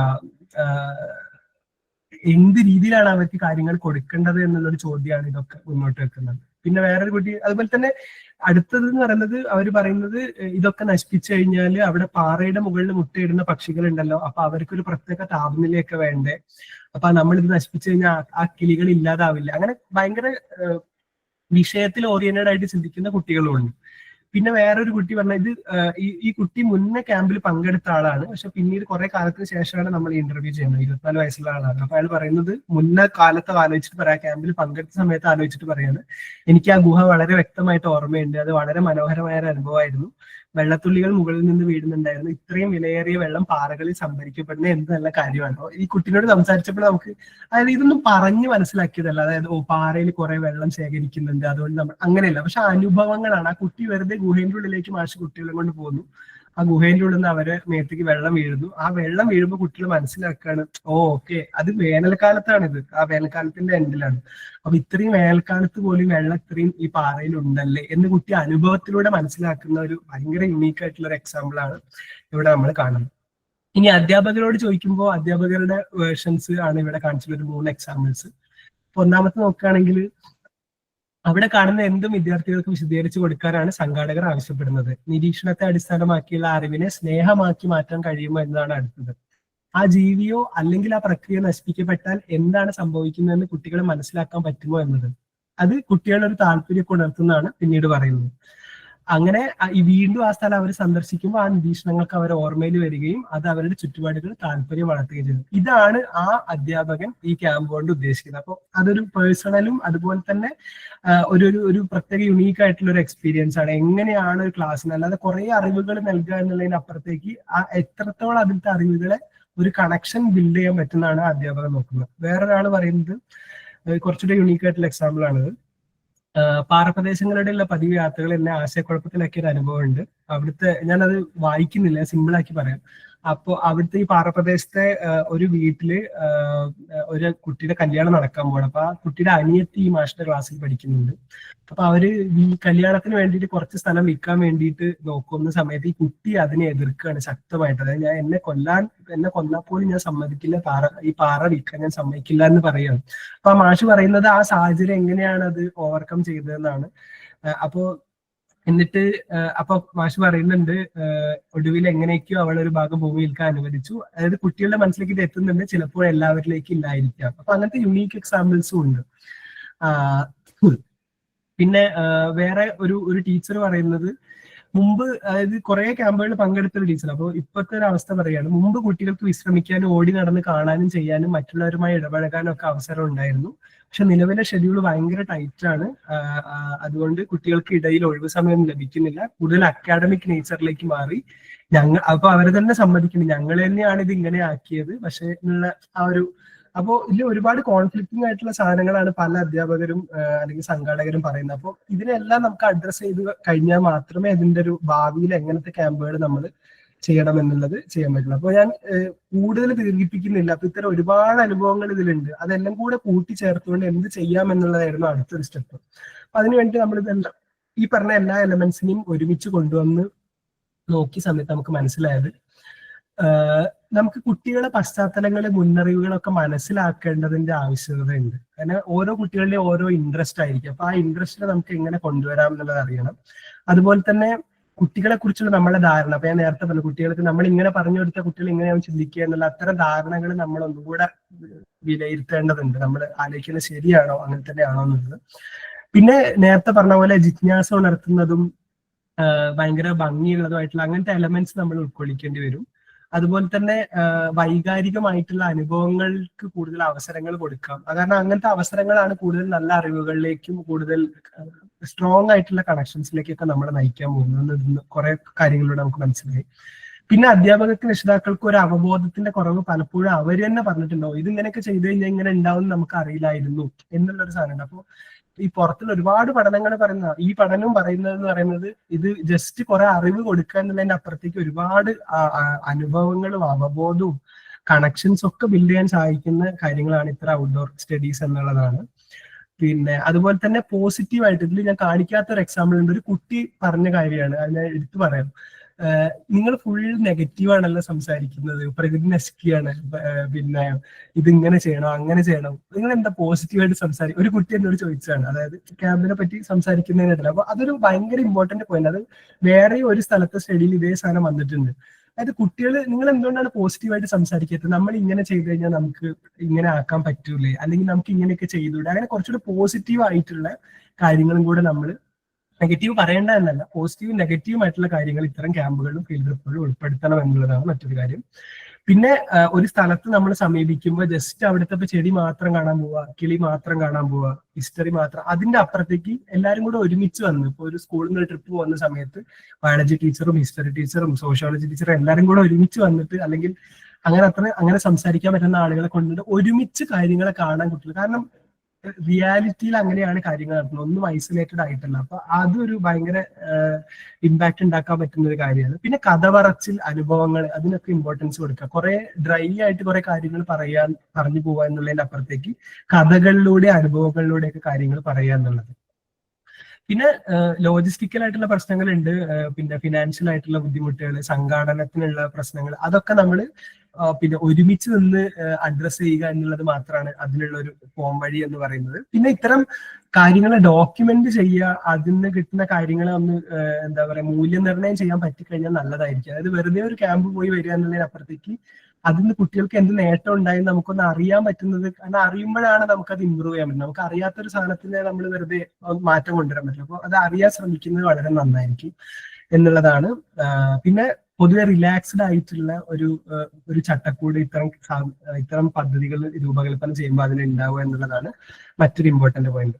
ഇനി ഇപ്പൊ പറഞ്ഞ സാധനങ്ങളൊക്കെ തന്നെ ഒന്ന് ഓടിച്ച് പറയുകയാണ് ഞാൻ. ചിലത് ഓടിച്ചു വിടാം. നമ്മൾ പറഞ്ഞു ഓൾറെഡി മൊത്തത്തിലുള്ള അറിവ് വർദ്ധിക്കുന്നുണ്ട്, പക്ഷെ എല്ലാവർക്കും ഒരുപോലെ ഉണ്ടാവണം എന്നില്ല. പക്ഷെ കുട്ടികൾ നന്നായിട്ട് ഇത് ആസ്വദിക്കുന്നുണ്ട്. അത് അവർക്ക് സ്കൂളിൽ പഠിക്കാൻ പറ്റി കഴിഞ്ഞാൽ അത് ഇൻട്രസ്റ്റിംഗ് ആവുമെന്നും അവർ പറയുന്നുണ്ട്. പിന്നെ അക്രോസ് ഡിഫറെന്റ് ഡിസിപ്ലിൻസ്, അത് ബയോളജി ആവട്ടെ, ഹിസ്റ്ററി ആവട്ടെ, ഇപ്പോ പരിസ്ഥിതി സംരക്ഷണം ആവട്ടെ, അതിനൊക്കെ ഉള്ള കാര്യങ്ങൾ പാഠ്യപദ്ധതിയിൽ ഉൾപ്പെടുത്തിയിട്ടുള്ള കാര്യങ്ങളായിട്ട് വളരെ റിലേറ്റ് ചെയ്യാൻ പറ്റുന്ന കാര്യങ്ങൾ ഇതിലുണ്ട്. അപ്പൊ അത് കുട്ടികളുടെ പിന്നെ ചിന്താശേഷിയും അതുപോലെ അക്കാഡമിക് ആയിട്ടുള്ള പഠന നൈപുണ്യം, അവരുടെ പിന്നെ കമ്മ്യൂണിക്കേഷൻ സ്കിൽ. ചില കുട്ടികൾ പറഞ്ഞിട്ടുണ്ട്, എനിക്ക് ക്ലാസ് എടുക്കാൻ തോന്നുന്നുണ്ട്, ഞാൻ അടുത്ത സെഷനിൽ ഞാൻ ക്ലാസ് എടുക്കും, എനിക്ക് ഇതിനെ കുറിച്ച് പറയണം. അപ്പൊ അങ്ങനെ ഒരുപാട് കുട്ടികൾക്ക് ഒരുപാട് നേട്ടങ്ങൾ ഇതിലൂടെ ഉണ്ടാവുന്നുണ്ട്. പിന്നെ നേരത്തെ പറഞ്ഞ പോലെ ഇൻട്രസ്റ്റിംഗ് ആയിട്ടുള്ളത്, യുണീക്ക് ആയിട്ടുള്ള കാര്യങ്ങൾ ഉൾപ്പെടുത്തുക. കാരണം അത്തരം കാര്യങ്ങളിലാണ് കുട്ടികൾ ശ്രദ്ധിക്കുന്നത്. ഇപ്പോൾ ചില ക്യാമ്പുകളിലൊക്കെ തന്നെ നമ്മൾ സെഷൻസ് ആയിട്ട് നടത്തുന്നുണ്ട്, ചെടികളുടെ ഒരു സെഷൻ, പിന്നെ ജന്തുക്കളുടെ ഒരു സെഷൻ. പക്ഷെ ചില കുട്ടികൾ നമ്മളോട് പറഞ്ഞാൽ അങ്ങനെ വേണ്ട, നമുക്ക് എല്ലാം കൂടെ പറഞ്ഞാൽ മതി, ഒരു സ്ഥലത്ത് പോയിട്ട് അവിടെയുള്ള എല്ലാ സാധനങ്ങളും പറയാം, അപ്പോഴാണ് രസം എന്ന് പറഞ്ഞ കുട്ടി. മറ്റേതും പറഞ്ഞ കുട്ടികളുണ്ട്, സെഷൻസ് ആണ് രസം എന്ന്. പക്ഷെ ഈ രണ്ട് രീതിയിലും അല്ലെങ്കിൽ ഡിഫറെന്റ് രീതിയിൽ ചിന്തിക്കുന്ന കുട്ടികളെ ഉൾപ്പെടുത്തുന്ന രീതിയിൽ നമ്മൾ കാര്യങ്ങൾ മാറ്റി ഡിസൈൻ ചെയ്യേണ്ട ആവശ്യമുണ്ട്. പിന്നെ പ്രകൃതിയുമായിട്ടുള്ള നേരിട്ടുള്ള അനുഭവങ്ങൾ, ഇപ്പൊ മഴ കൊള്ളുക, ചെങ്കൽ ഗുഹയ്ക്കുള്ളിലെ അനുഭവം, അതൊക്കെ ഭയങ്കര യുണീക്കാണ്. അപ്പോൾ അത്തരം കാര്യങ്ങൾക്കുള്ള അവസരം നമ്മൾ ഇത്തരം ക്യാമ്പുകളിനുള്ളിൽ കൊടുക്കാൻ ശ്രമിക്കുക എന്നുള്ളതാണ്. പിന്നെ കഥ പറച്ചില്, വളരെ മെല്ലെ ഉള്ള റിലാക്സ്ഡ് ആയിട്ടുള്ള ഒരു അറ്റ്മോസ്ഫിയർ ക്രിയേറ്റ് ചെയ്യുക, അതൊക്കെ ഭയങ്കര ഇമ്പോർട്ടന്റ് ആണ്. നമ്മളെ സ്റ്റഡിയിൽ പറഞ്ഞു, ഇതേ സാധനങ്ങൾ പുറത്തുള്ള സ്റ്റഡീസ് ഒരുപാട് തവണ വീണ്ടും വീണ്ടും പറഞ്ഞിട്ടുള്ളതാണ്. പിന്നെ ഈ ലോജിക്കലായിട്ടുള്ള കുറെ കാര്യങ്ങൾ പറയുന്നതിനേക്കാളും വൈകാരികമായിട്ടുള്ള കാര്യങ്ങൾ നമ്മൾ ഇത്തരം ക്യാമ്പുകളിൽ ഉൾപ്പെടുത്തി കഴിഞ്ഞാൽ അത് കുറച്ചുകൂടെ സ്ട്രോങ് ആയിട്ട് നമ്മളെ അറിവുകൾ കമ്മ്യൂണിക്കേറ്റ് ചെയ്യാൻ, അതേ സമയം തന്നെ കണക്ഷൻസ് ബിൽഡ് ചെയ്യാനും അത് ഒരുപാട് സഹായിക്കും. പിന്നെ ഈ ഒരു നേച്ചർ കൾച്ചർ എന്ന് പറഞ്ഞൊരു വാക്കാണ്. അപ്പൊ അത് ശരിക്കും നേച്ചർ ഒരു വാക്കും കൾച്ചർ വേറൊരു വാക്കുമാണ്. പക്ഷെ അത് ഒരുമിച്ച് എഴുതിയതിന്റെ ഉദ്ദേശം തന്നെ നേച്ചറും കൾച്ചറായിട്ടൊരു ഡിവിഷൻ ഇല്ല എന്ന് ഉദ്ദേശിച്ചിട്ടാണ്. അതായത് നമ്മൾ എപ്പോഴും സംസാരിക്കുമ്പോൾ അല്ലെങ്കിൽ കുട്ടികളുടെ കാര്യങ്ങൾ പറയുമ്പോൾ ഇതിനെ വേർതിരിച്ച് പറയേണ്ടതില്ല. അതായത് ഇത് പ്രകൃതി സംരക്ഷണം വേറെ, സാമൂഹിക ഇത് വേറെ എന്നല്ല, കൾച്ചർ വേറെ എന്നല്ല, ഇതിനെ ഒരുമിച്ചാണ് നമ്മൾ കാണിക്കേണ്ടത് എന്നുള്ള ഒരു സാധനം ഇതിനെല്ലാ കുറെ പേരുടെ അഭിപ്രായത്തിൽ നിന്നും നമ്മളുടെ സ്റ്റഡീസിൽ നിന്നും കാണുന്നുണ്ട്. അപ്പൊ അത് പരിസ്ഥിതി സംരക്ഷണവുമായും പ്രകൃതിയും പൈതൃകവും ഒക്കെ ആയിട്ടുള്ള ബന്ധം നമ്മൾ ഇത്തരം ക്യാമ്പുകളിൽ ഊട്ടിയുറപ്പിക്കാൻ സാധിക്കും. അത് ആ ഡയറക്ഷനിലേക്കാണ് നമ്മൾ നീങ്ങേണ്ടത് എന്നുള്ളതാണ്. പിന്നെ ഇത് ഓൾറെഡി നമ്മൾ പറഞ്ഞതാണ്, ഈ കുറച്ചുകൂടെ റിച്ച് ആയിട്ടുള്ള ലാൻഡ്സ്കേപ്പ്, മാടായിപ്പാറ പോലുള്ള സ്ഥലങ്ങളാകുമ്പോൾ അവിടുത്തെ ഹിസ്റ്ററിയും അവിടുത്തെ പരിസ്ഥിതിക പ്രാധാന്യം, സമരങ്ങളൊക്കെ കുട്ടികളെ സ്വാധീനിക്കുന്നുണ്ട്. പിന്നെ കുട്ടികൾ ഒരേ സമയം പ്രതീക്ഷയും ഉത്കണ്ഠയും പ്രകടിപ്പിക്കുന്നുണ്ട്. അതായത് നമുക്ക് ചെയ്യാൻ പറ്റുമെന്ന് പറയുന്ന കുട്ടികളുണ്ട്, നമുക്ക് അയ്യോ ഒന്നും ചെയ്യാൻ പറ്റില്ലല്ലോ എന്ന് പറയാം. അപ്പൊ അത് കൂടുതൽ നമ്മൾ അത് ചിന്തിക്കേണ്ടതുണ്ട്, എങ്ങനെ കുട്ടികൾക്ക് ഈ കാര്യങ്ങൾ പങ്കുവെക്കാനുണ്ട്. അതേപോലെ കുട്ടികൾ പല രീതിയിൽ ചിന്തിക്കുന്നവരുണ്ട്. സിമ്പിൾ ആയിട്ട് തിരിച്ചതാണ്, വിമർശനാത്മകമായി ചിന്തിക്കുന്ന കുട്ടികളുണ്ട്, അത് എന്തുകൊണ്ട് ഇങ്ങനെ ചെയ്തുകൂടാ എന്ന് ചോദിക്കുന്ന കുട്ടികളുണ്ട്. അതേപോലെ അബ്സ്ട്രാക്ട് ആയിട്ട് ഓക്കെ ഇങ്ങനെയൊക്കെ ആണല്ലേ എന്നുള്ള രീതിയിൽ. അപ്പൊ അങ്ങനെ പല രീതിയിൽ ചിന്തിക്കുന്ന കുട്ടികളാണ് നമ്മൾ ഒരേ ഫീൽഡ് ട്രിപ്പിൽ അല്ലെങ്കിൽ ഒരേ ക്യാമ്പിൽ വരുന്നത്. അപ്പൊ അവരെ അഡ്രസ് ചെയ്യേണ്ടത് കുറച്ചുകൂടെ പോസിറ്റീവ് ആയിട്ടുള്ളതും പിന്നെ സൊല്യൂഷൻ ഓറിയന്റഡ് ആയിട്ടുള്ള സമീപനങ്ങൾ നമ്മൾ എടുക്കണം. ഇങ്ങനെ ഒരു പ്രശ്നം ഉണ്ടായാൽ നമുക്ക് ഇങ്ങനെ സമീപിച്ചാൽ ചിലപ്പോൾ ശരിയാവുമായിരിക്കാം.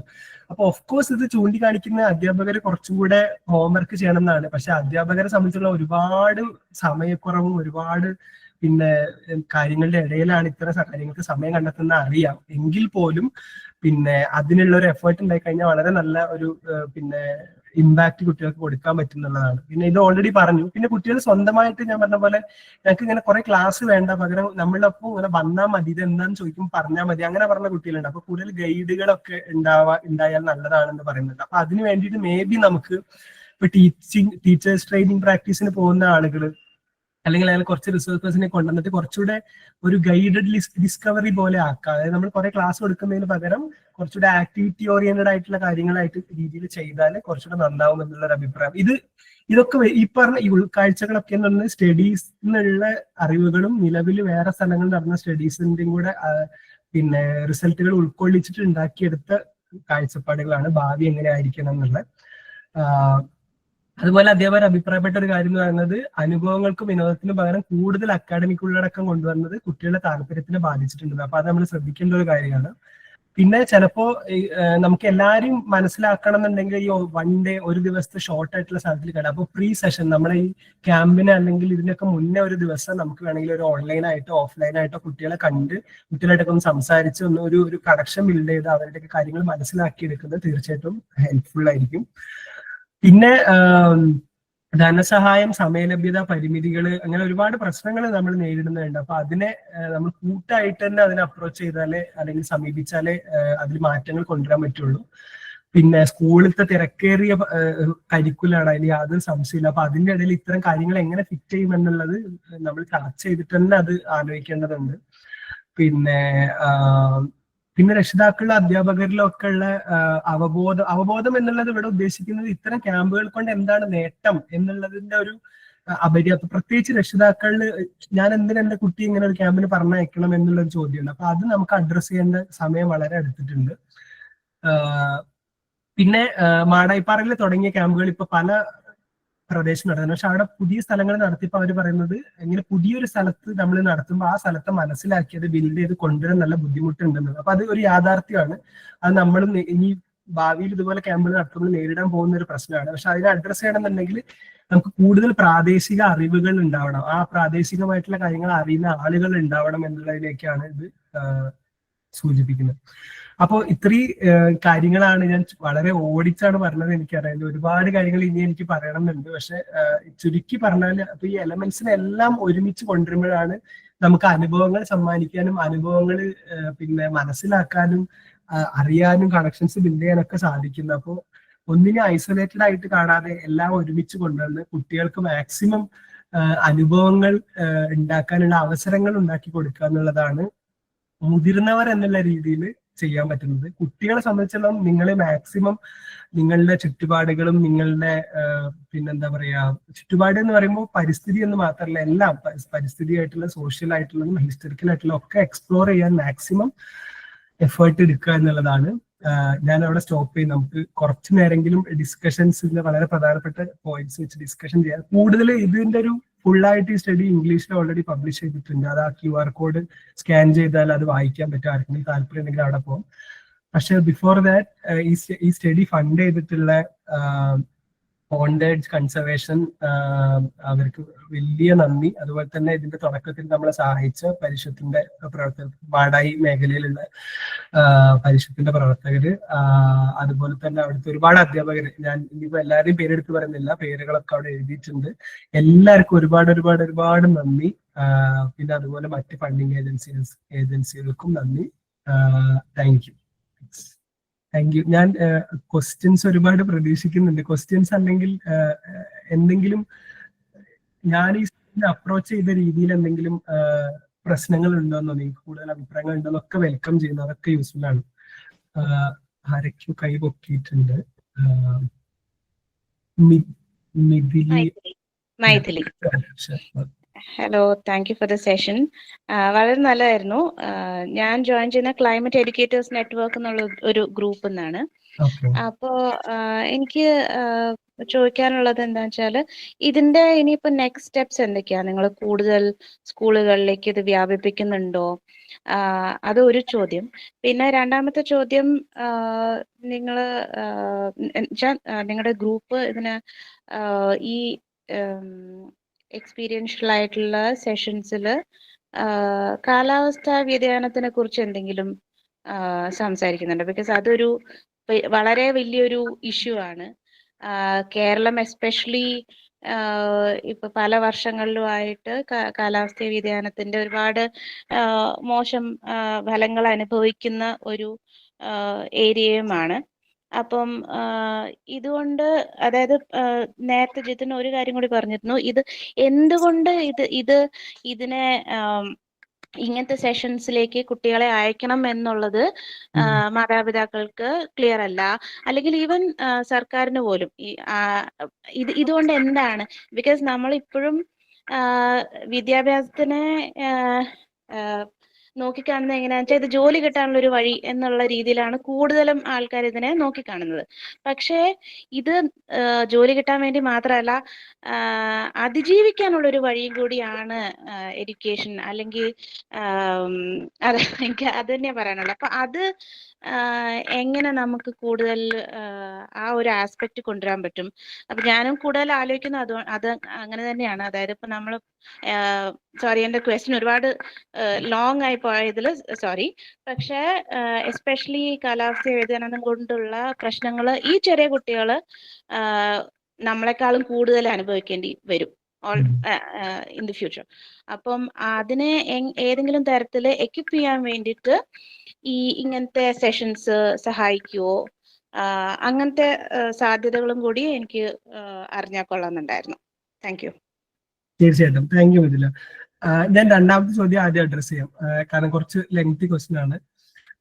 നിലവിൽ ഈ പറഞ്ഞ ഞാൻ പാറകളെ ഫോക്കസ് ചെയ്ത് നടന്ന സ്റ്റഡീസിലൊന്നും തന്നെയും എക്സ്പ്ലിസിറ്റ് ആയിട്ട് കാലാവസ്ഥാ വ്യതിയാനം എന്നുള്ള പ്രശ്നത്തെ അഡ്രസ് ചെയ്തിട്ടില്ല. പക്ഷെ ഓഫ് കോഴ്സ് അതൊരു പിന്നെ സർവ്വവ്യാപിയായ പ്രശ്നം എന്ന് പറയുന്ന പോലെ അത് അവിടെ ഇവിടെയൊക്കെ ആയിട്ട് തെളിഞ്ഞും ഒളിഞ്ഞൊക്കെ വന്നിട്ടുണ്ട്. പക്ഷെ ഈ സ്റ്റഡി കൊണ്ട് ഞാൻ ഉദ്ദേശിച്ചത് എന്ന് പറയുന്നത് ഇത് ഒരൊറ്റ എക്കോസിസ്റ്റത്തിനെ കുറച്ചുകൂടെ ആളുകൾക്ക് ആക്സസിബിൾ ആയിട്ടുള്ള ഒരു എക്കോസിസ്റ്റത്തിനെ ബേസ് ചെയ്തിട്ട് അവിടെ നടക്കുന്ന പിന്നെ ഒരു പരിസ്ഥിതി സെഷൻ എങ്ങനെയാണ് കുട്ടികളെ ഇമ്പാക്ട് ചെയ്യുന്നതാണ്. സെയിം സാധനം പല സ്ഥലത്തും നമുക്ക് നടത്താം. അപ്പോൾ കാട് പ്രദേശം അല്ലെങ്കിൽ തീരപ്രദേശം അങ്ങനെ നടത്തുന്ന എക്സാമ്പിൾസ് ഒരുപാടുണ്ട്.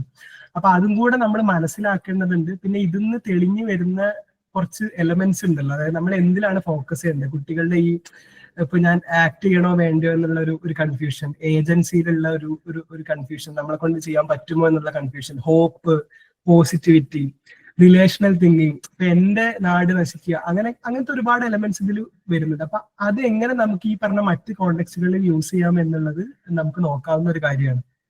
ഇപ്പോ ചോദിച്ച ക്ലൈമറ്റ് ചേഞ്ചിന്റെ കാര്യം തന്നെ ഞാൻ കുറച്ചുകൂടെ അനുഭവത്തിന്റെ ഒരു ഇതിൽ പറയുമ്പോൾ, അതായത് അനുഭവങ്ങൾ കുട്ടികൾക്ക് ഇപ്പോൾ ക്ലൈമറ്റ് ചേഞ്ച് എന്ന് പറയുന്ന ഒരു ദിവസം പോയിട്ട് കാണാൻ പറ്റുന്ന ഒരു സാധനമല്ലല്ലോ. അപ്പോൾ അത് കുറച്ചുകൂടെ കുട്ടികളുടെ അനുഭവങ്ങൾക്ക് നമ്മൾ അവർക്ക് പറയാനുള്ള അവസരങ്ങൾ കൊടുക്കേണ്ടി വരും ഇത്തരം ക്യാമ്പുകൾക്ക് കൊണ്ടുപോകും. അപ്പോൾ അവരുടെ പ്രാദേശികമായിട്ടുള്ള സ്ഥലമാണെങ്കിൽ ചോദിക്കുക, അപ്പോൾ കഴിഞ്ഞ വർഷം മഴ ഉണ്ടായിരുന്നത് ഈ സമയത്താണല്ലോ, ഈ വർഷം ഇങ്ങനെയാണല്ലോ, അതെന്തുകൊണ്ടായിരിക്കും, അങ്ങനെ കുറച്ചുകൂടെ എന്താ പറയുക ക്രിട്ടിക്കൽ തിങ്കിങ്ങിന്റെ ഡയറക്ഷനിലേക്ക് പോകുന്നത് കുറച്ച് നന്നായിരിക്കും. ഇത് എന്നെക്കാളും നന്നായിട്ട് ആൻസർ ചെയ്യാൻ പറ്റുന്നത് ചിലപ്പോൾ ഇതിലേക്ക് തന്നെ ആയിരിക്കും, എനിക്കറിയില്ല. പക്ഷെ ഞാൻ ആ ഡയറക്ഷനിലേക്ക് പറഞ്ഞതാണ്.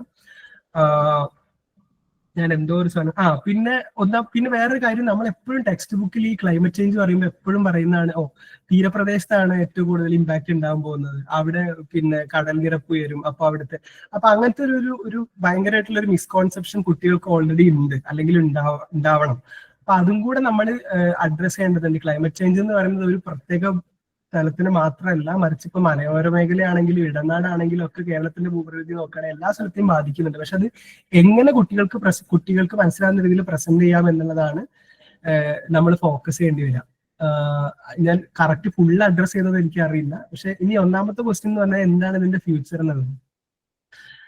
ഈ നിലവിൽ ഇത് കുറച്ചുകൂടെ എക്സ്പാൻഡ് ചെയ്യാനുള്ള ഒരു പ്ലാൻ എൻ്റെ കയ്യിലുണ്ട്. പക്ഷെ അത് നിലവിൽ വർക്കിംഗ് അല്ല.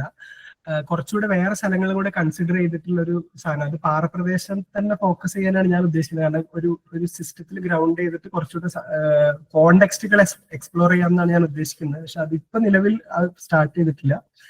പക്ഷെ ഫോർച്ചുനേറ്റ്ലി മാടായിപ്പാറയിൽ തന്നെ ഉള്ള അധ്യാപകർ, ഈ സ്റ്റഡീന്റെ ഭാഗമായിട്ട് തന്നെയുള്ള ചില അധ്യാപകർ പറഞ്ഞത് അവർക്ക് ഇത് കണ്ടിന്യൂ ചെയ്യാൻ താല്പര്യം ഉണ്ടെന്നാണ്. അതായത് നെക്സ്റ്റ് അവർ നടത്താൻ പോകുന്ന സെഷൻസിലും ഇതിൽ നമ്മളിപ്പോ ഓൾറെഡി ഇതിനൊരു ചട്ടക്കൂട് ഉണ്ടാക്കിയെടുത്തതിന്റെ ക്വസ്റ്റ്യനെയർ ഒക്കെ റെഡിയാണ്. അപ്പോൾ ഏത് കണ്ണൂർ ജില്ലേനെ ബേസ് ചെയ്തിട്ടുള്ള ഏത് കണ്ണൂർ ജില്ല എന്നല്ല, അക്രോസ് കേരളയിലെ ഏത് പാറപ്രദേശങ്ങളെ ബേസ് ചെയ്തിട്ടാണെങ്കിലും ചെറിയ മാറ്റങ്ങൾ വരുത്തിയാൽ ഉപയോഗിക്കാൻ പറ്റുന്ന ഒരു ക്വസ്റ്റ്യനെയർ ഓൾറെഡി ഡെവലപ്ഡ് ആണ്.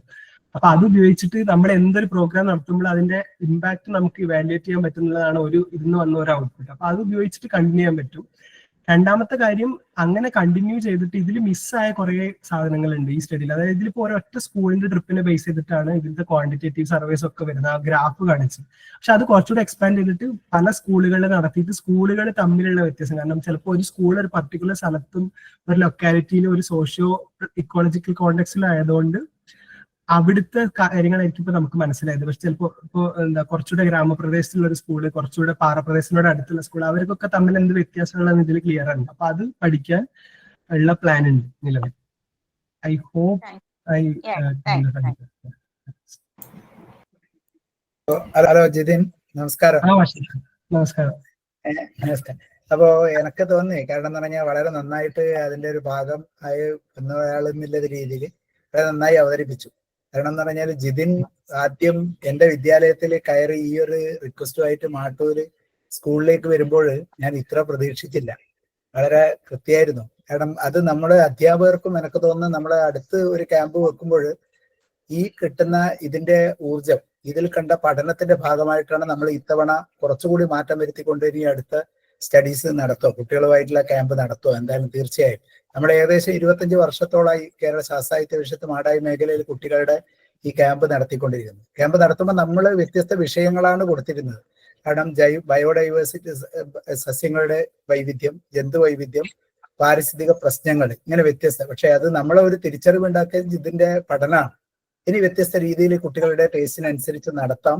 യെസ്, ഓൾ ദ ബെസ്റ്റ്, എല്ലാവിധ അഭിനന്ദനങ്ങളും. ഓക്കെ, പ്രത്യേക നന്ദി. കാരണം ഞാൻ മാടായിപ്പാറ, ഞാൻ കേരളത്തിലാണെങ്കിൽ എന്റെ ആദ്യത്തെ കേരളത്തിലെ വർക്ക് എന്ന് പറയുന്നത് ഇതാണ് റിസർച്ച് വർക്ക്. അപ്പൊ അങ്ങനെ ഒരു സാധനത്തിന് വന്ന് മാഷ് അപ്രോച്ച് ചെയ്ത് മാഷ് സപ്പോർട്ട് കൊണ്ട് മാത്രമാണ് ഈ സാധനം ഇത്രയും അടിപൊളിയായിട്ട് തുടങ്ങാനും കണ്ടിന്യൂ ചെയ്യാനൊക്കെ സാധിച്ചത്. ഒരുപാട് താങ്ക്സ്.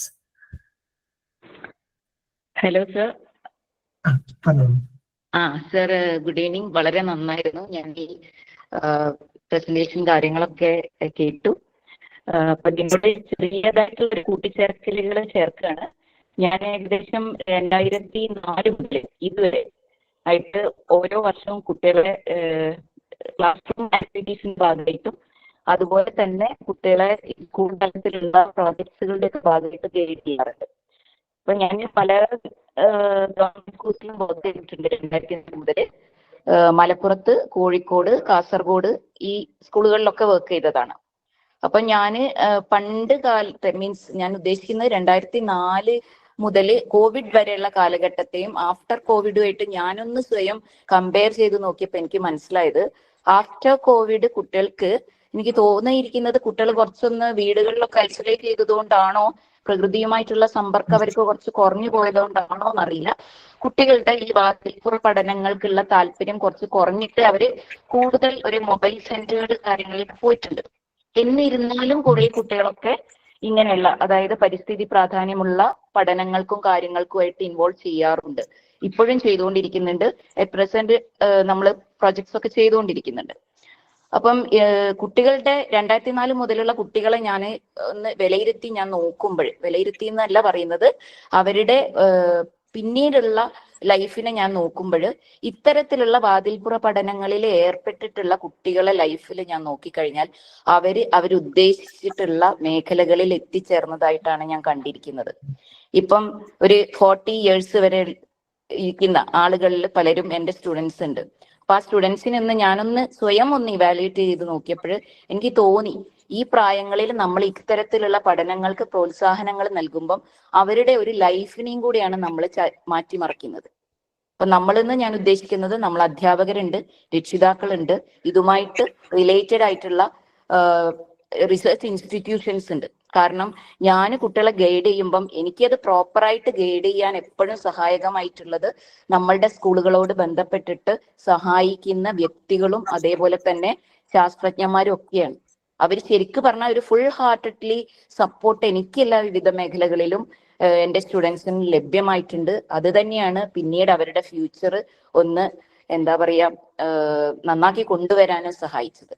ഇപ്പം ഇതിൽ ശരിക്കും പറഞ്ഞു കഴിഞ്ഞാൽ ഇപ്പം ഞാൻ മനസ്സിലാക്കിയത്, ഇപ്പോഴും ഹയർ സെക്കൻഡറി ക്ലാസ്സുകളിൽ, ഞാനിപ്പോൾ ഹയർ സെക്കൻഡറിയിലാണ്, മുമ്പ് ഹൈസ്കൂളായിരുന്നു. അപ്പൊ ഹയർ സെക്കൻഡറി ക്ലാസ്സുകളിൽ ഇപ്പൊ ഞാൻ ബോട്ടണി അധ്യാപികയാണ്. അപ്പൊ ബോട്ടണി പഠിപ്പിക്കുമ്പം, മോർഫോളജി പഠിപ്പിക്കുമ്പോൾ ഞാൻ ക്ലാസ്സിൽ സ്ലൈഡ്സ് കാണിക്കാറുണ്ട്. At the same time material കൊണ്ടുപോയിട്ടും കാണിക്കാറുണ്ട്, കൊണ്ടുവന്നിട്ടും കാണിക്കാറുണ്ട്. കാരണം എൻ്റെ ഫ്രണ്ട്സും മിക്കവാറും പലരും അങ്ങനെയൊക്കെ തന്നെയാണ് ക്ലാസ് എടുക്കാറ്.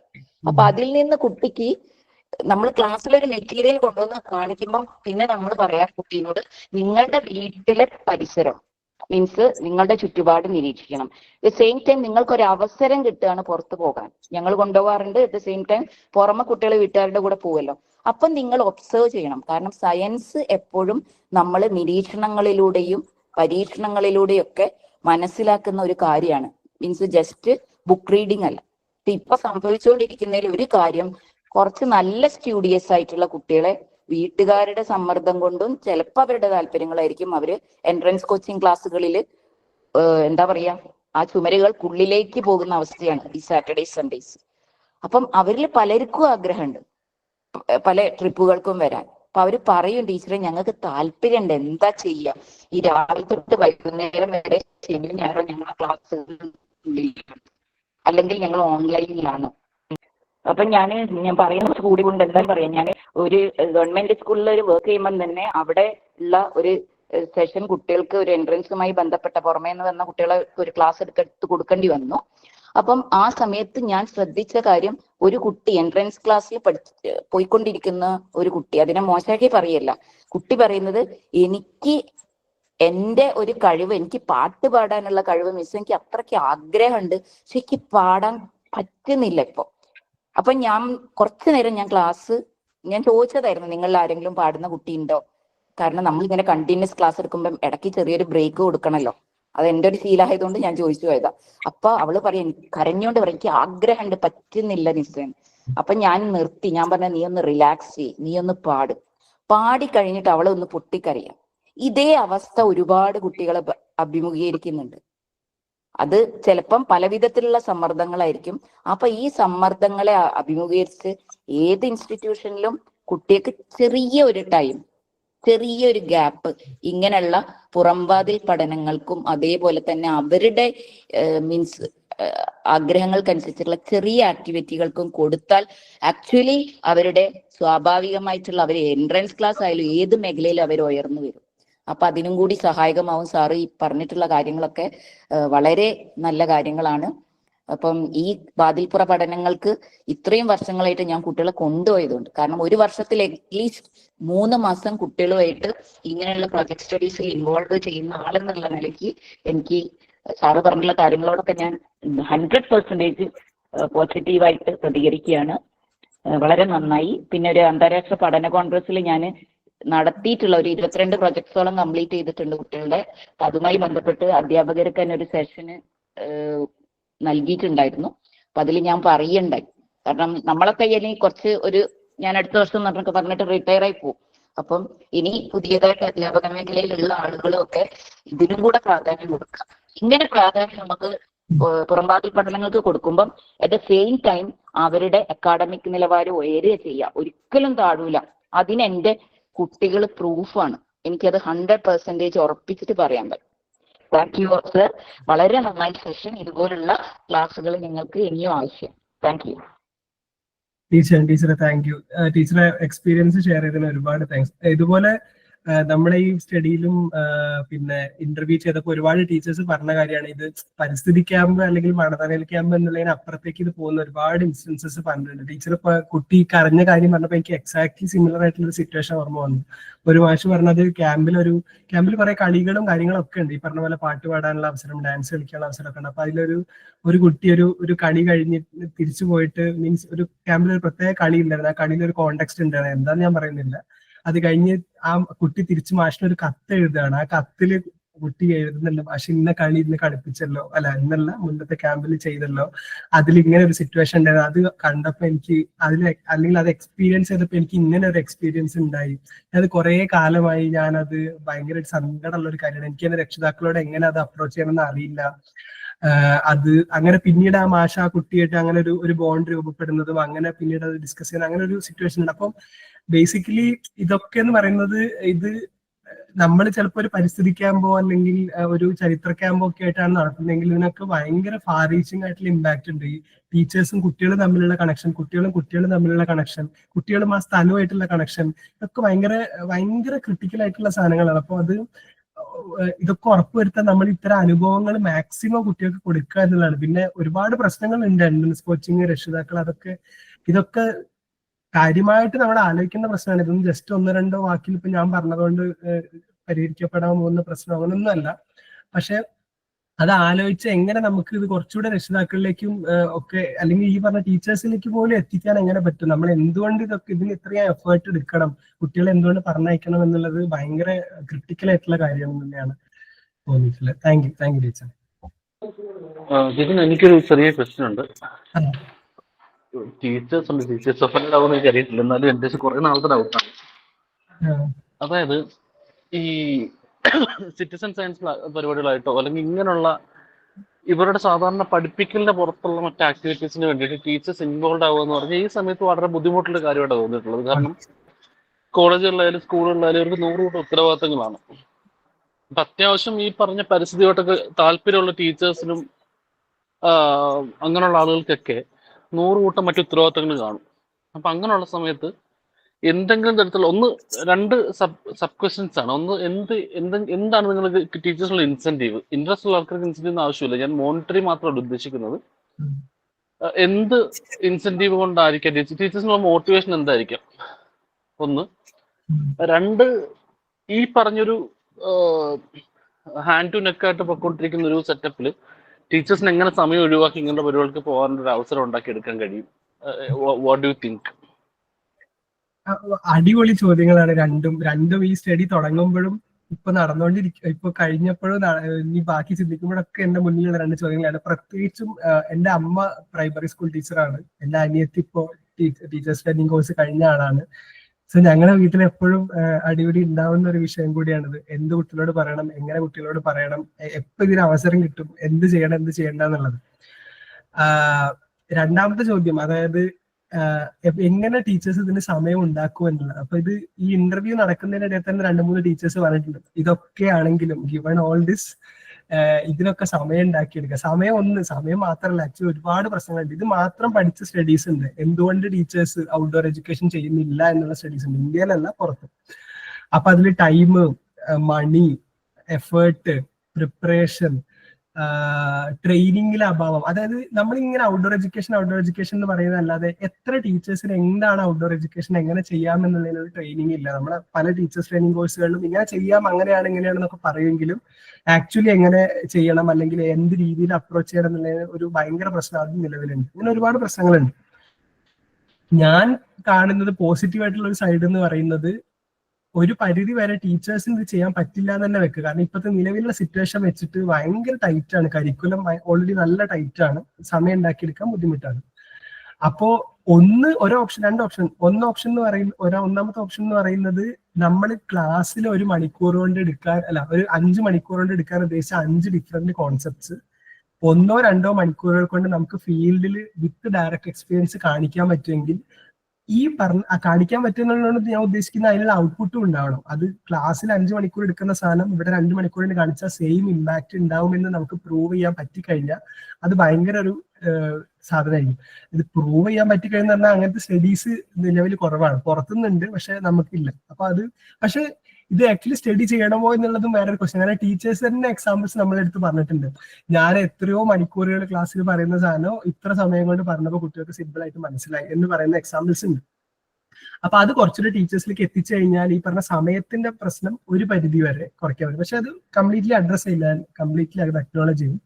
രണ്ടാമത്തെ ഓപ്ഷൻ നമുക്ക് പാരലൽ ആയിട്ട് ഇതിനുള്ള അവസരങ്ങൾ ഉണ്ടാക്കുക എന്നുള്ളത്. അപ്പൊ ഒരു ടീച്ചറുടെ ക്ലാസ്സിലെ കുട്ടികളെ ഔട്ട്ഡോർ എഡ്യൂക്കേഷൻ കൊണ്ടുപോകാൻ പറ്റുന്നില്ല എന്നുണ്ടെങ്കിൽ പാരലൽ ആയിട്ട് എന്താ അവസരമുള്ളത്? ഇപ്പൊ പരിഷത്ത് അല്ലെങ്കിൽ മറ്റ് NGOs ഇതുപോലെ, അല്ലെങ്കിൽ സാമൂഹിക ലൈബ്രറികൾ നമ്മുടെ നാടുകളിലുള്ള, ഇവർക്കൊക്കെ എങ്ങനെ ഇതിൽ കോൺട്രിബ്യൂട്ട് ചെയ്യാൻ പറ്റും? അവർക്ക് ഇത്തരം കാര്യങ്ങൾ ഓർഗനൈസ് ചെയ്യാൻ പറ്റും?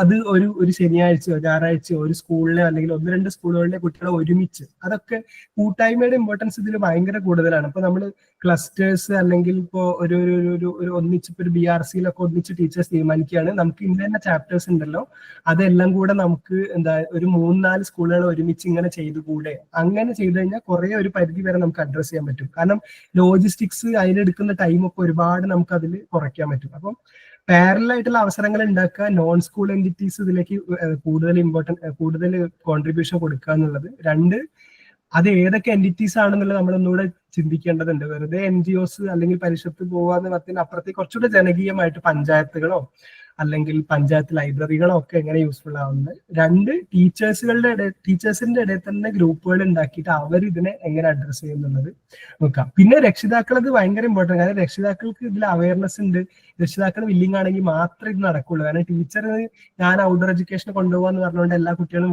രക്ഷിതാക്കൾ വിടണമെന്നില്ല. അങ്ങനത്തെ ഇഷ്ടംപോലെ എക്സാമ്പിൾസ് ഈ ഇന്റർവ്യൂസിന്റെ ഇടയിൽ കിട്ടിയിട്ടുണ്ട്. കാരണം ടീച്ചർ ഫുൾ റെഡിയാണ്, എല്ലാം കൊണ്ടുപോകുമ്പോൾ രക്ഷിതാക്കൾ പറയില്ല, എന്തിനാ വെറുതെ ശനിയാഴ്ച കുട്ടീനെ വിടണം, ശനിയാഴ്ച ട്യൂഷൻ ഉണ്ട്, ഇത് എൻട്രൻസ് കോച്ചിങ് ഉണ്ട്, പാട്ടുണ്ട്, ഡാൻസ് ഉണ്ട്. അപ്പോ ആ റെലവെന്റ് ആവുക എന്നുള്ളതും കൂടെ ഭയങ്കര ഇമ്പോർട്ടന്റ് ആണ് ഈ കോൺടെക്സ്റ്റിൽ. ഞാൻ ഫുൾ ആൻസർ ചെയ്തോന്ന് എനിക്ക് അറിയില്ല, പക്ഷെ ശ്രീജ സാർ ടീച്ചർ. ഒന്ന് പറഞ്ഞോട്ടെ ഇതുമായി ബന്ധപ്പെട്ടിട്ട്. കാരണം ആ സാറ് ചോദിച്ചിട്ടുള്ള ഒരു ക്വസ്റ്റ്യന് ജിന്ദിൻ സാറ് പറഞ്ഞിട്ടുള്ള ആൻസറിനോട് ആസ് എ ടീച്ചർ ഞാൻ 1-2 സെന്റൻസ് ഒന്ന് കൂട്ടുകയാണ്. ഡിസ്റ്റർബൻസ് ആവുമെങ്കിൽ ക്ഷമിക്കണം. ഞാൻ പറഞ്ഞു വരുന്നത് നമ്മുടെ ടീച്ചർ എന്നുള്ള ജോലിയിലേക്ക് അതൊന്നും കുഴപ്പമില്ല സാറേ. സാർ പ്രസന്റ് ചെയ്ത ആളാണല്ലോ. എനിവേ അങ്ങനെ യൂസ്ഡ് ആയിപ്പോയി, അതുകൊണ്ടാണ് സോറി. അപ്പൊ ഞാൻ പറഞ്ഞു വരുന്നത് നമ്മുടെ ടീച്ചർ എന്നുള്ള ഒരു ജോലിയിലേക്ക് പ്രവേശിക്കുമ്പോൾ നമുക്ക് നമ്മുടെ ഒരു പാഷനായിട്ട് അത് എടുക്കുകയാണെങ്കിൽ തീർച്ചയായിട്ടും നമ്മൾ ഇത്തരത്തിലുള്ള പഠനങ്ങൾക്ക് പ്രാധാന്യം കൊടുക്കും. ഇപ്പം ഞാൻ ബയോളജിക്കൽ പഠിപ്പിക്കുന്ന ഒരാളായതുകൊണ്ട് എനിക്ക് കുട്ടികളെ ആ രീതിയിൽ, അതായത് പുറംപാതി പഠനത്തിന് പ്രാധാന്യം കൊടുത്തിട്ട് പഠിപ്പിക്കുന്നതാണ് എനിക്ക് കൂടുതൽ കൺവീനിയന്റ്. പക്ഷെ നമ്മുടെ സിലബസ് തീർക്കേണ്ടതുകൊണ്ട് കുറെ ക്ലാസ്സിലും പ്രാധാന്യം കൊടുക്കണം. പിന്നെ നമുക്കിപ്പം ഹയർ സെക്കൻഡറിയിലാണെച്ചാൽ എല്ലാവർക്കും അറിയുന്ന കാര്യമാണ്, ക്ലർക്കോ പിയൂണോ അങ്ങനത്തെ പോസ്റ്റുകളൊന്നും ഇല്ലാത്തതുകൊണ്ട് എല്ലാ ജോലിയും നമ്മൾ അധ്യാപകർ തന്നെയാണ് സ്കൂളിൽ ചെയ്തുകൊണ്ടിരിക്കുന്നത്. അപ്പൊ അങ്ങനെയുള്ള ഡ്യൂട്ടികൾ നമുക്ക് ഉണ്ടാവും. പക്ഷേ നമുക്ക് നമ്മുടെ കുട്ടികൾക്ക് എന്താ പറയാ കുറെ കാര്യങ്ങൾ ഉണ്ട് എന്നുള്ള ബോധ്യം നമുക്ക് വരുമ്പം നമ്മൾ സമയം സ്വാഭാവികമായിട്ട് കണ്ടെത്തും.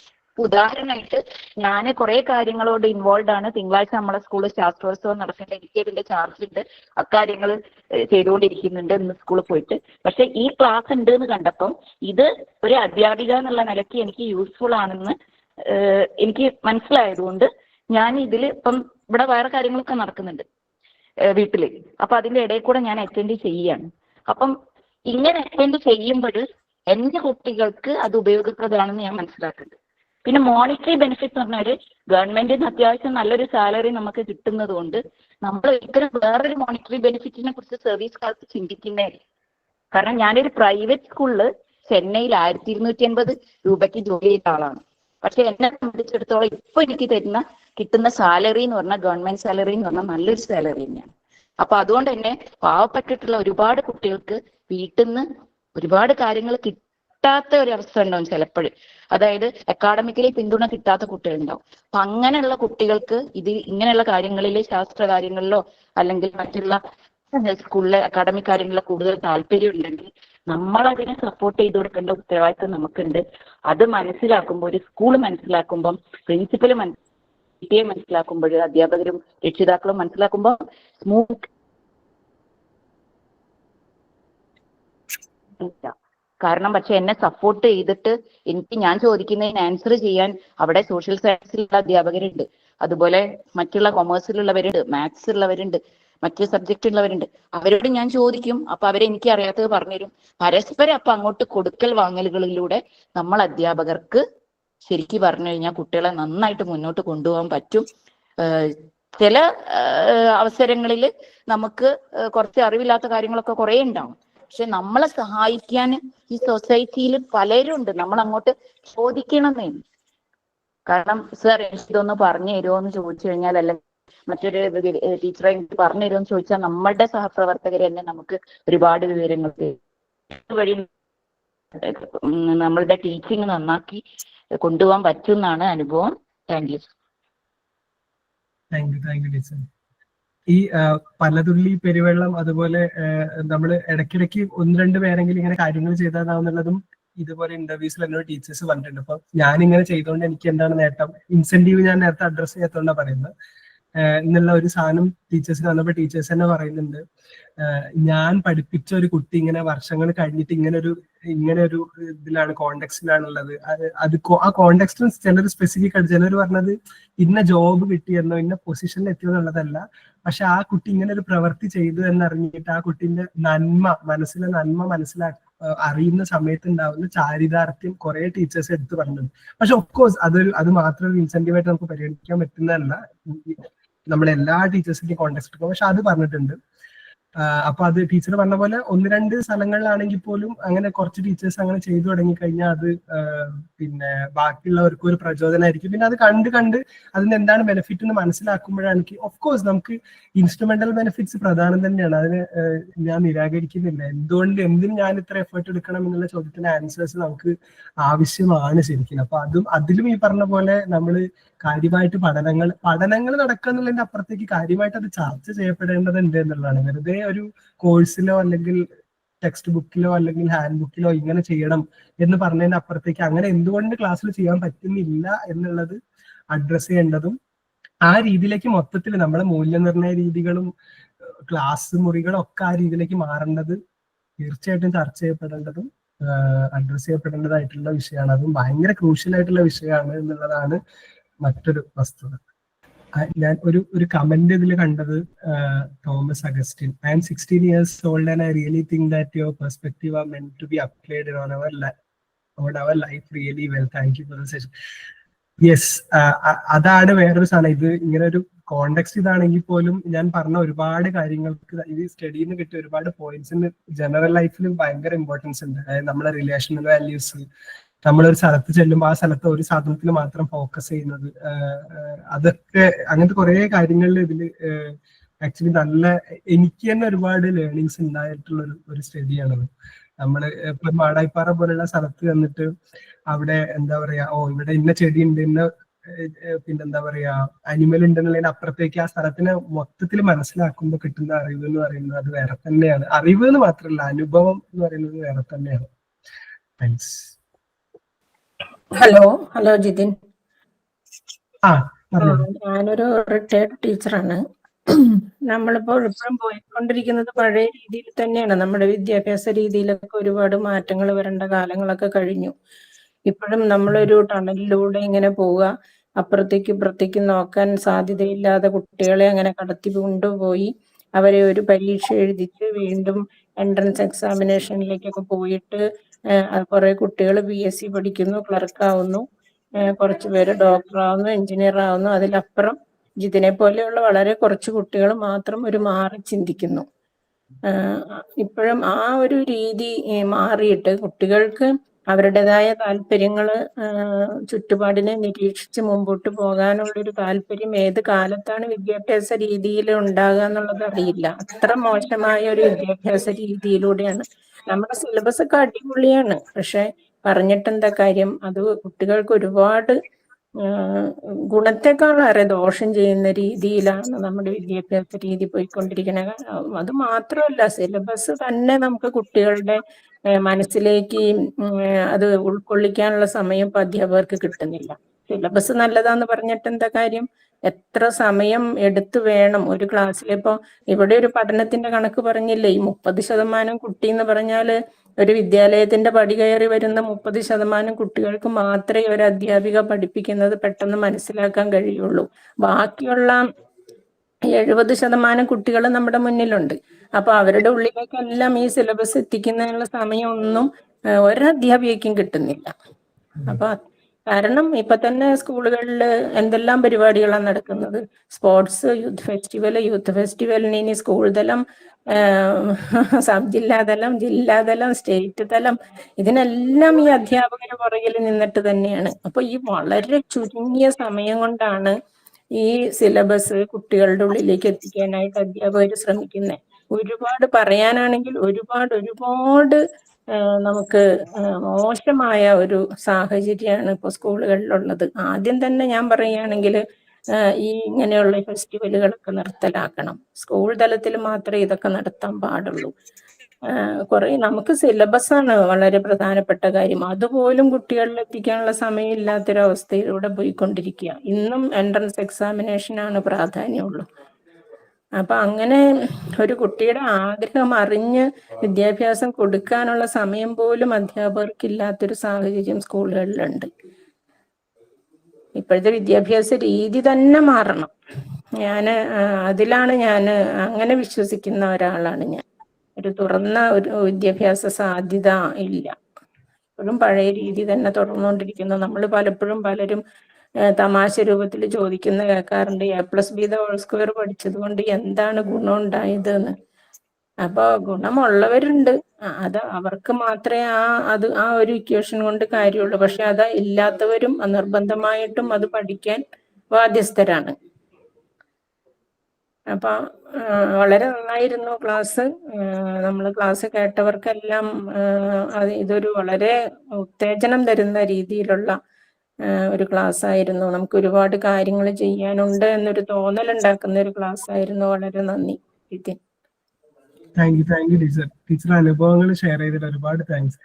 ഈ പറഞ്ഞ പ്രശ്നങ്ങളൊക്കെ തന്നെയും ടീച്ചർക്കും അറിയാം, എനിക്കും അറിയാം, ഞങ്ങൾ വീട്ടിൽ എന്നും പറയുന്ന കാര്യങ്ങളാണ്. പക്ഷെ ഇത് ഈ പറഞ്ഞ പോലെ കുറച്ച് പേര് ഡിസ്കസ് ചെയ്യുക, എന്നിട്ട് പിന്നെ അയ്യോ ഒന്നും ചെയ്യാൻ പറ്റില്ലല്ലോ. നേരത്തെ കുട്ടികളെ പറഞ്ഞില്ലേ, അയ്യോ എനിക്ക് ഏജൻസി ഇല്ലല്ലോ, ഞാൻ എന്താ ചെയ്യാൻ പറ്റുക എന്ന് പറഞ്ഞ പോലത്തെ ഒരു അവസ്ഥയാണ്. അപ്പോൾ അത് ഈ പറഞ്ഞ പോലെ കൂട്ടായ ശ്രമങ്ങളിലൂടെ മാത്രമേ, എന്നാണ് ഞാൻ വിശ്വസിക്കുന്നത്, എനിക്കറിയില്ല, ആ കൂട്ടായ ശ്രമങ്ങളിലൂടെ മാത്രമേ ഇത്തരം കാര്യങ്ങൾ നമുക്ക് ഓവർകം ചെയ്യാൻ പറ്റുള്ളൂ എന്നാണ് ഞാൻ വിചാരിക്കുന്നത്. കാരണം ഇങ്ങനെ ഇത്തരത്തിൽ ചിന്തിക്കുന്ന ആളുകളെ ഒരുമിപ്പിച്ച് കൊണ്ടുവന്ന് അവര് ഇത്തരം മാറ്റങ്ങൾക്ക് വേണ്ടി പ്രപ്പോസ് ചെയ്ത് അത് നടപ്പിലാക്കിയിട്ട് തന്നെ കാര്യങ്ങൾ മാറാൻ. കാരണം നമ്മൾ പഠന രീതിയിലുള്ള സിലബസിലുള്ള മാറ്റം എന്ന് പറയുന്നത് എല്ലാ വർഷവും നടക്കുന്നത്. ടെക്സ്റ്റ് ബുക്ക് മാറുന്നു, ഹാൻഡ് ബുക്ക് മാറുന്നു, പുതിയ ആശയങ്ങൾ വരുന്നു. ഇപ്പൊ പുതിയ വിദ്യാഭ്യാസ നയങ്ങൾ എടുത്തു നോക്കിയാൽ ദേശീയ തലത്തിലാണെങ്കിലും സംസ്ഥാനത്തിലാണെങ്കിലും ആശയപരമായിട്ട് നല്ല ടീച്ചർ പറഞ്ഞ പോലെ സിലബസും ടെക്സ്റ്റ് ബുക്കും ഒക്കെ അടിപൊളിയാണ്.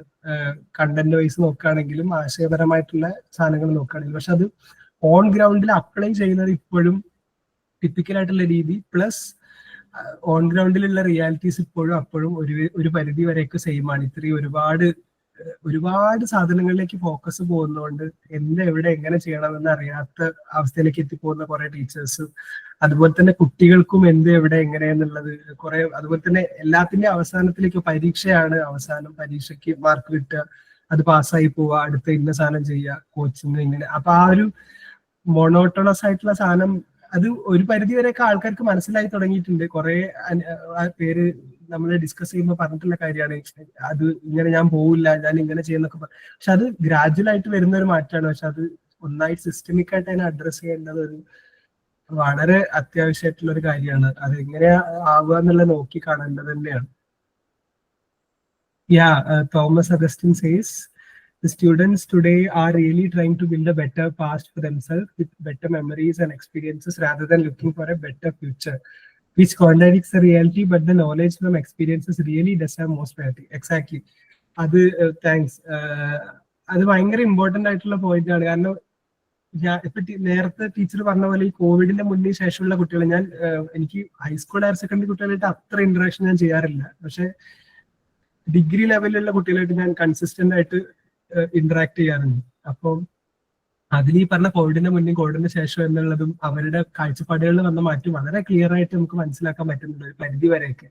ഈ പറഞ്ഞ പോലെ കൂടുതൽ അനുഭവങ്ങളിലേക്കാണ് അവരൊക്കെ ഫോക്കസ് ചെയ്യുന്നത്. കുറെ എന്തൊക്കെയോ പഠിച്ച് കുറെ എന്തൊക്കെയോ എഴുതി പോവുക എന്നുള്ളതിന്റെ അപ്പുറത്തേക്ക് പറഞ്ഞ പോലെ അനുഭവങ്ങൾ, അത് ക്ലാസ് മുറിയിലെ ബോട്ടണിയിലെ സസ്യങ്ങൾ പഠിക്കുന്നതാവട്ടെ, ചരിത്രപരമായിട്ടുള്ള കാര്യങ്ങൾ മനസ്സിലാക്കുന്നതാവട്ടെ, പ്രതിഷേധിക്കുന്നതാവട്ടെ, ഏത് കാര്യങ്ങളാണെങ്കിലും ഈ പറഞ്ഞ അനുഭവങ്ങളെ അവരുടെ എങ്ങനെ ഈ കറക്റ്റ് ആണ്. എനിക്ക് ശരിക്കും ഇഷ്ടം എങ്ങനെ അവരുടെ പാസ്റ്റിനെ ബെറ്റർ ആക്കാം എന്നുള്ള സാധനം നന്നായിട്ട് ഇപ്പോഴത്തെ കുട്ടികൾ ഫോക്കസ്, അറ്റ്ലീസ്റ്റ് എനിക്ക് അറിയുന്ന ഗ്രൂപ്പ് ഓഫ് കുട്ടികൾ ഫോക്കസ് ചെയ്യുന്നുണ്ട്. അപ്പൊ അത് കോൺഫ്ലിക്ട് ചെയ്യുമ്പോഴാണ് പല ക്ലാസ്സുകളും ഇതിന് എനിക്ക് പോസിറ്റീവായിട്ട് തോന്നിയ ചില ടീച്ചേഴ്സ് മാറിയിട്ടുണ്ട്. ചില കുട്ടികൾ മാറുന്നതിനനുസരിച്ച് ഞാൻ നേരിട്ട് കണ്ടിട്ടുണ്ട്. ചില ടീച്ചേഴ്സ് എന്നെ പഠിപ്പിച്ച അല്ലെങ്കിൽ ഞാൻ പഠിപ്പിക്കുന്ന സമയത്തുണ്ടായിരുന്ന ടീച്ചേഴ്സിനൊക്കെ ഉണ്ടായ മാറ്റങ്ങൾ, ഭയങ്കര നല്ല മാറ്റങ്ങൾ ഉണ്ടായിട്ടുണ്ട് കുട്ടികൾ മാറുന്നതിനനുസരിച്ച് ടീച്ചേഴ്സ്. ഇനി കുട്ടികൾ മാറാണ്ട് തന്നെ ടീച്ചേഴ്സ് മാറിയതാണെന്നല്ല, വാട്ടവർ ടൈം പീരീഡ് നോക്കുന്ന സമയത്ത് മാറ്റങ്ങൾ വരുന്നുണ്ട്, മാറ്റങ്ങൾ ഉണ്ടാവുന്നുണ്ട്.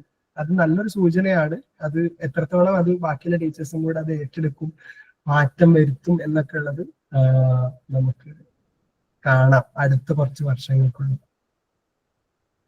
Sorry, Thomas Augustine says my name is Natalia. Thanks Natalia.